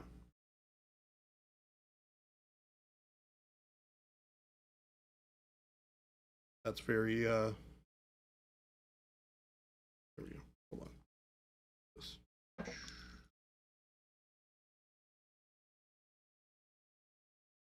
Yeah, Jordan's going to be exhausted at the end of the stream. You guys have definitely kept him busy. You guys, what happens when we don't You guys are stream keeping for me 4 darn days. busy. We're going to do these drawdowns. So we have dark orange brown, fluorescent orange. This is burnt orange. And we have orange oxide.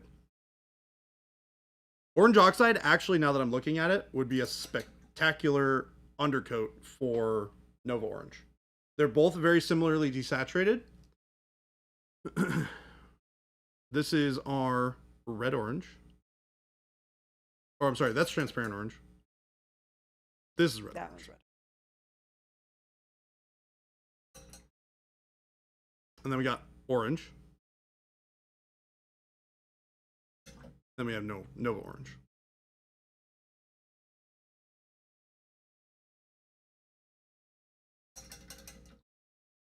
Now, what you'll also have to keep in mind is that it probably looks very different on your screen than what they actually look like in real life. Yeah. So consider just the values, I think.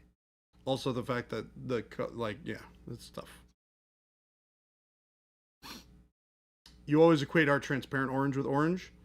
I mean, it is orange. These are all orange, right? It's like, where in the spectrum of orange do they belong? Are they more towards, do they have a lot more red to them? Do they have a little bit more yellow to them? Are they more in the spectrum of browns? Like, there's a lot of questions in there, right? Roby has the very popular question about why is there no fluorescent blue? Yes, there is a good answer. The answer is science.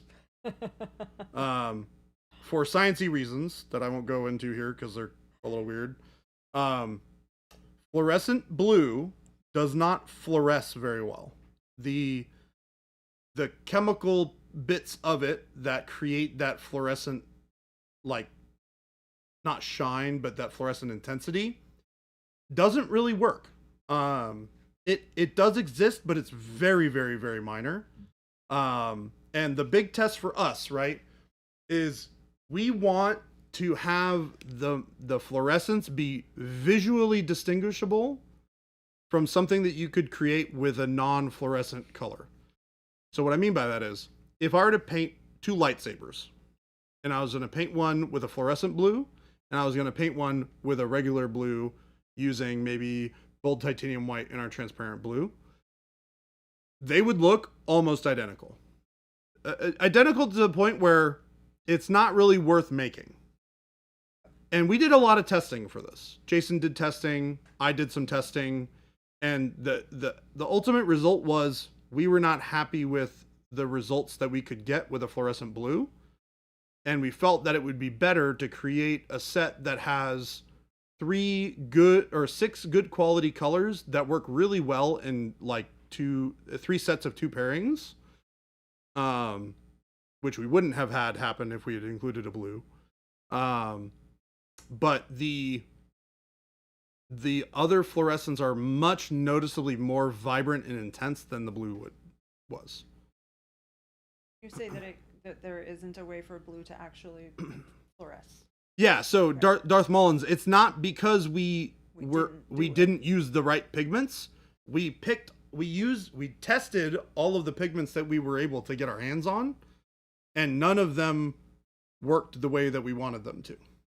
And this is true largely, like if you notice, nobody makes a good fluorescent blue. Now, this is not always the right thing because nobody else makes a good white. So, to be fair, but we do have a good white. We do. And we did test the fluorescent blue, and I will tell you, it's not as good as we would want it to be. You're talking about actual UV fluorescence. Well, this is the other thing, right? We did not make these fluorescent colors for their blacklight UV properties. Was not an intention for these to be used in that sense.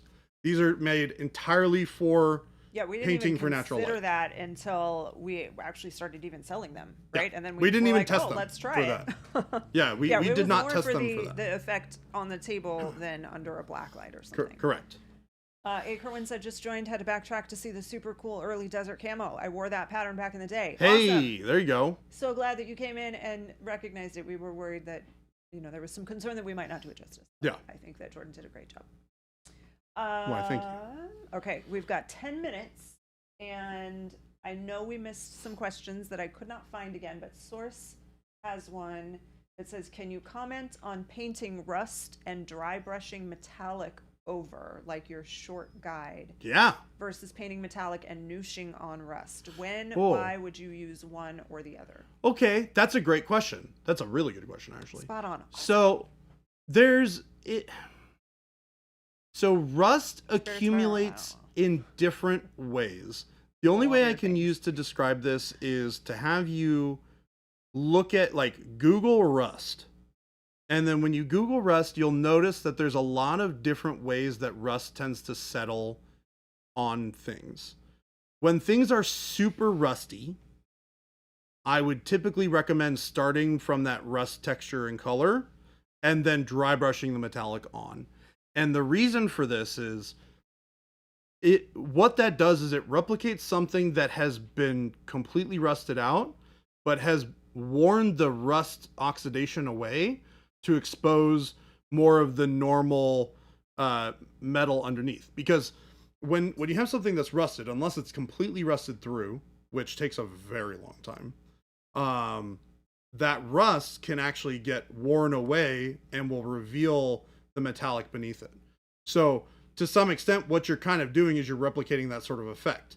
You have the rust that's on the surface that gets worn away by friction. So either like cloth or things rubbing up against it, things being in use, and then as you dry brush it on, it'll have that kind of shininess back on the edges. But in the inside recesses where it's hard to get to with the dry brush, that's where the paint will settle. But that's also where less friction's happening, so that's not going to get worn away. So it's a great way to represent that sort of effect. For very subtle applications of rust, where rust has only started to accumulate, it's really started to kind of drip into the recesses and settle in the cracks of things. That's when doing noosh is a great way to create that filter, or hand painting it even, for that matter. You get a lot of that same sort of effect.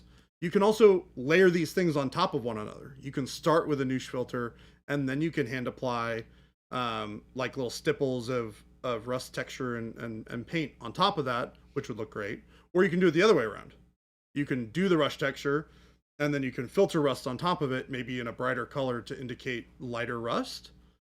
There's so many different applications for those types of things, and there's no correct or incorrect way unless you are looking specifically at or trying to replicate a specific type of rust that you're seeing in the world. Cool. Really quick, Nick from Gray Primer. At this time, we're not working on anything. That doesn't mean we won't ever expand the like text basing textures and stuff. And then I did remember this one too as he was talking, but thank you, Dorpstick. The question about the leather pouches was actually about the ones on the chest, not the... So like these guys. Yeah. It's transparent brown as a filter over it. And it's warm brown,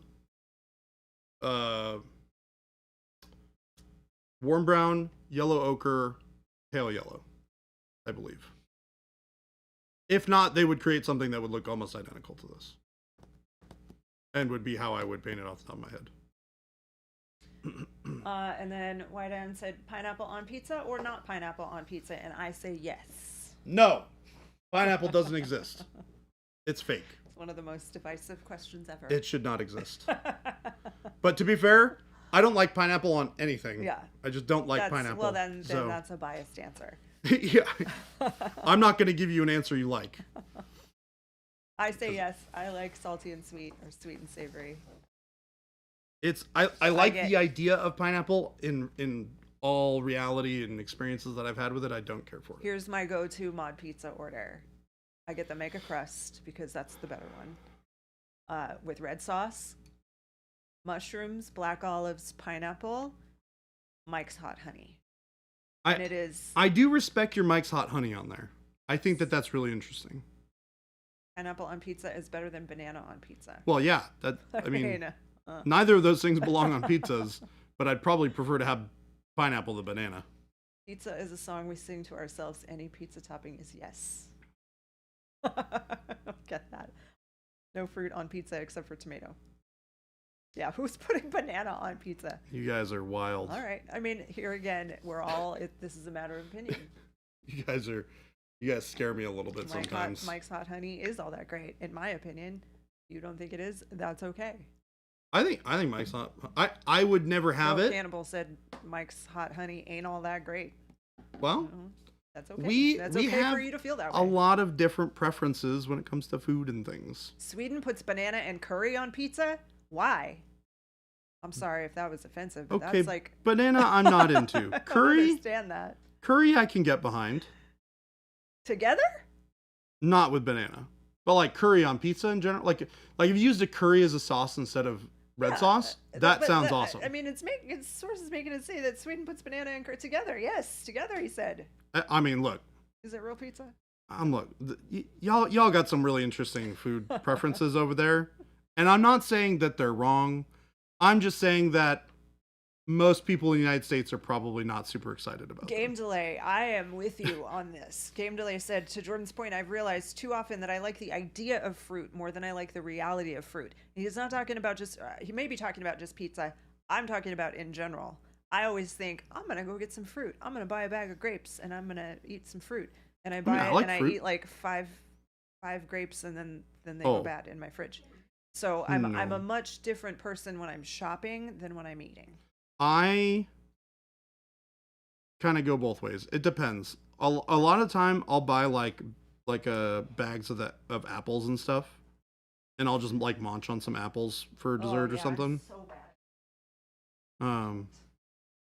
It's just like a really easy snack, right? I don't gotta cook anything. Apples are so easy though. Like you don't even need to like, you just grab one. You don't have to like pull them off the stem. You don't have to like do weird things to get them out of the bag. Like you just pull out an apple and you just munch on it. It's easy. Topping chamois in the year of 2024 disapproval look. Hey, look, I will only tell you what my preferences are and why I'm right. I don't mind apple sliced. It's probably easy. I prefer my apple sliced. Yeah, that's fine. I've gotten pretty decent at not getting my fingers too sticky when eating apples. I think the key is just kind of like hold it on the ends and just like eat from the middle out. It's not too bad.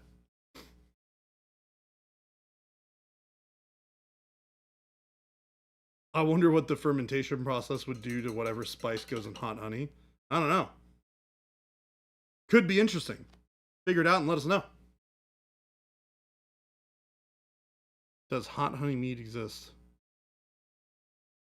Nick, curry on pizza is a crime. Go directly to jail. Do not collect $200. Hold on, Nick. Hold on. But think about this, right? So, curry, naan, awesome, right? What if curry plus some sort of cheese that complements it well on pizza? Pizza's sort of in that same kind of like realm as nope. I've had it before. It's good. It's good. Just like think about it like a non-pizza, right? But you have like curry and maybe get some like stop.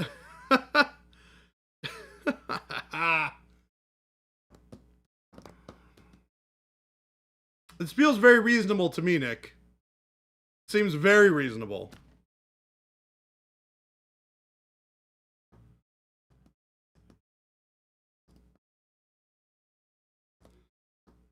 Game delay, I agree with you. I'm not a big fan of gingerbread either. It's pretty whatever.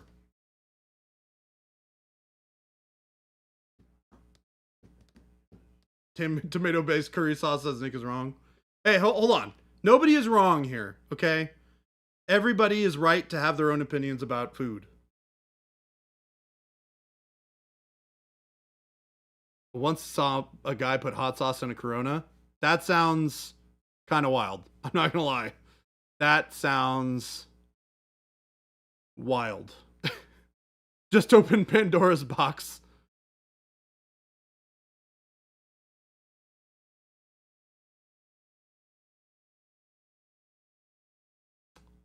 Well, hot sauce and Corona seems pretty wrong to me. Hey, look, somebody does it, somebody likes it. Unless it was for a joke, in which case, then we can make fun of them for it. But if it was legit, doesn't affect me negatively.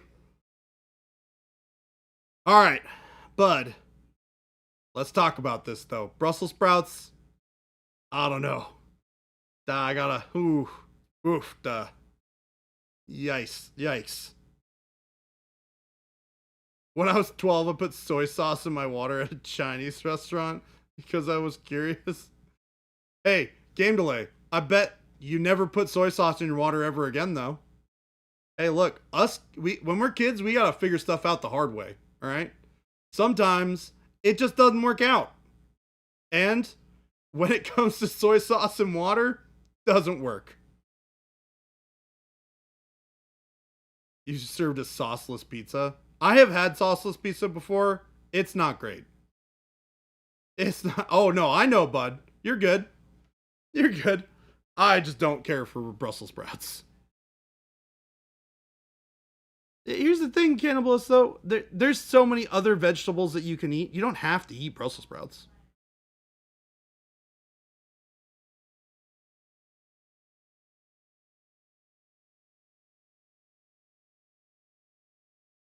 At least you didn't think wasabi was ice cream. Yikes. That's rough. You hate most vegetables? That's fair. It took me a long time to like vegetables. Like well into my adult life. And there's only a few that I like truly, really enjoy. Like, I really like asparagus. I really like broccoli. Well, Broccoli and I are in like a fine place.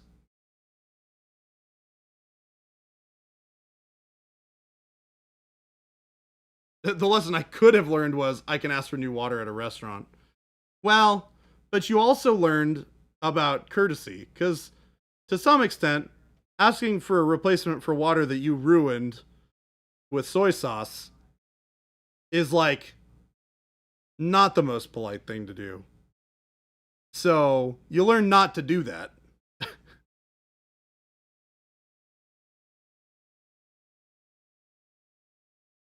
Broccoli has to be with beef and brown sauce. I will say broccoli has to have some sort of sauce with it. Not a big fan of broccoli on its own. It doesn't have to have sauce. It can be cooked into other stuff. So like if it's in like a stir fry or something like that, I'm game. Easy. If it's with like rice, chicken, and some like sauce of some kind, great. Love it. If it's cooked into like eggs, also great. I don't have to worry about that. But yeah, broccoli is one of those things that's a little weird for me. Asparagus is easy. I'll eat asparagus and some salt and pepper and a little soy sauce maybe. Bacon makes everything better. To be fair, Kerwin, you're not wrong. Bacon is better on most things.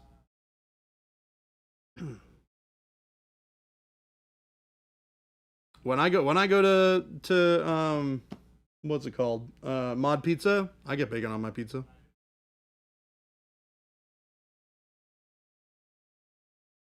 I have bacon reasons not to try religion. That's actually kind of funny.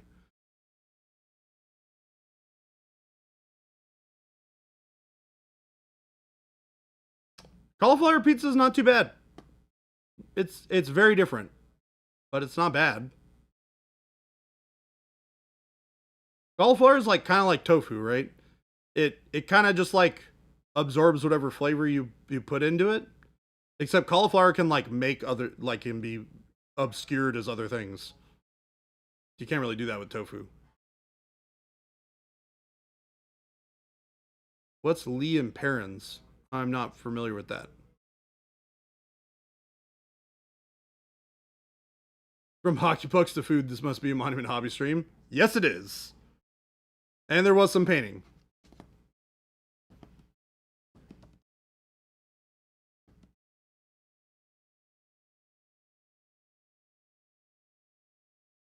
I might have to use Jason logic. I think curry pizza counts as flatbread. You know, it's actually really funny. There was like back in Seattle where I used to work up in Bellevue. There's a pizza joint that is owned by an Indian family. And they had all sorts of like Indian-based pizzas, and they were really good. They were like actually really good. They were kind of out there. It was definitely a different experience, but they were pretty tasty as a whole. I only come here to learn about fast food joints we don't have in Ireland. Fair. Someday you'll have to come over to the US and try some of the weirdness that we have.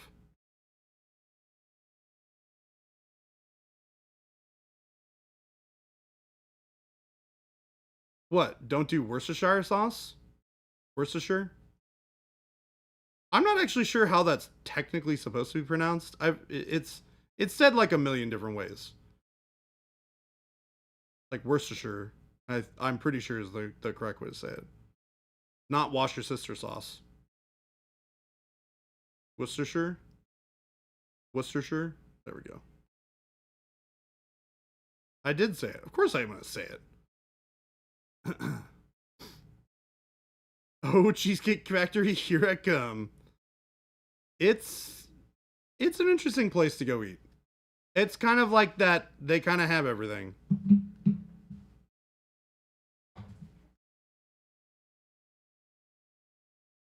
I'm gonna be honest, I would love to go to Sweden and try some food. That sounds awesome. Now that is a bit out there. Yes, it is. All right, we've got Jen back. We're gonna get some links set up for you guys, and then we're gonna find somebody to raid. That is the end of our stream today. We have survived. We made it to the end of day one. Everyone's back. We're back to streaming. It was great to see you all. Lots of new names in chat as well, or names that I don't recognize, which is awesome. So thank you guys so much for hanging out with us today.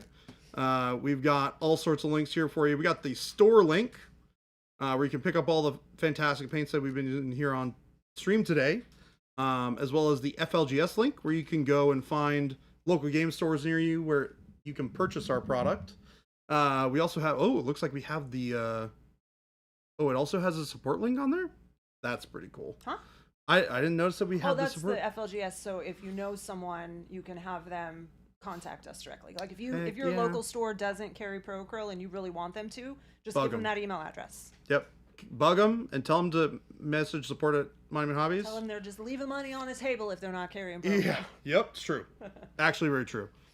Make sure you guys click on the Discord link as well. Check out the wonderful community that we have there. We have 4,680 amazing artists in the Discord that are the brightest lights in their environments. That's so nice. I love that Ghost Hunter doesn't exclude himself from these anymore. I agree. He's one of the amazing artists in Discord. Agreed. Unless he quit the Discord. Agreed. Oh God, I can't talk today. Oh my gosh. All right. We're going to find somebody to raid. Click on all the links. Check out all the cool stuff. Don't forget we stream Monday through Friday from 2 p.m. to 4 p.m. Mountain Standard Time. Drop us a follow if you are new here. Also, we are doing Discord challenge review on Thursday the 5th. That is 2 days from now. Today's the 3rd. Thursday is the 5th. So come join us. Will be announced tomorrow? Yes. New challenge I will put up the Discord challenge and the thing for it tomorrow. So, much love from us, you guys. Point, game delay. It's great to see you as always. Good to be back. We're going to go raid away. Next level painting. See you guys later. Good night. Bye.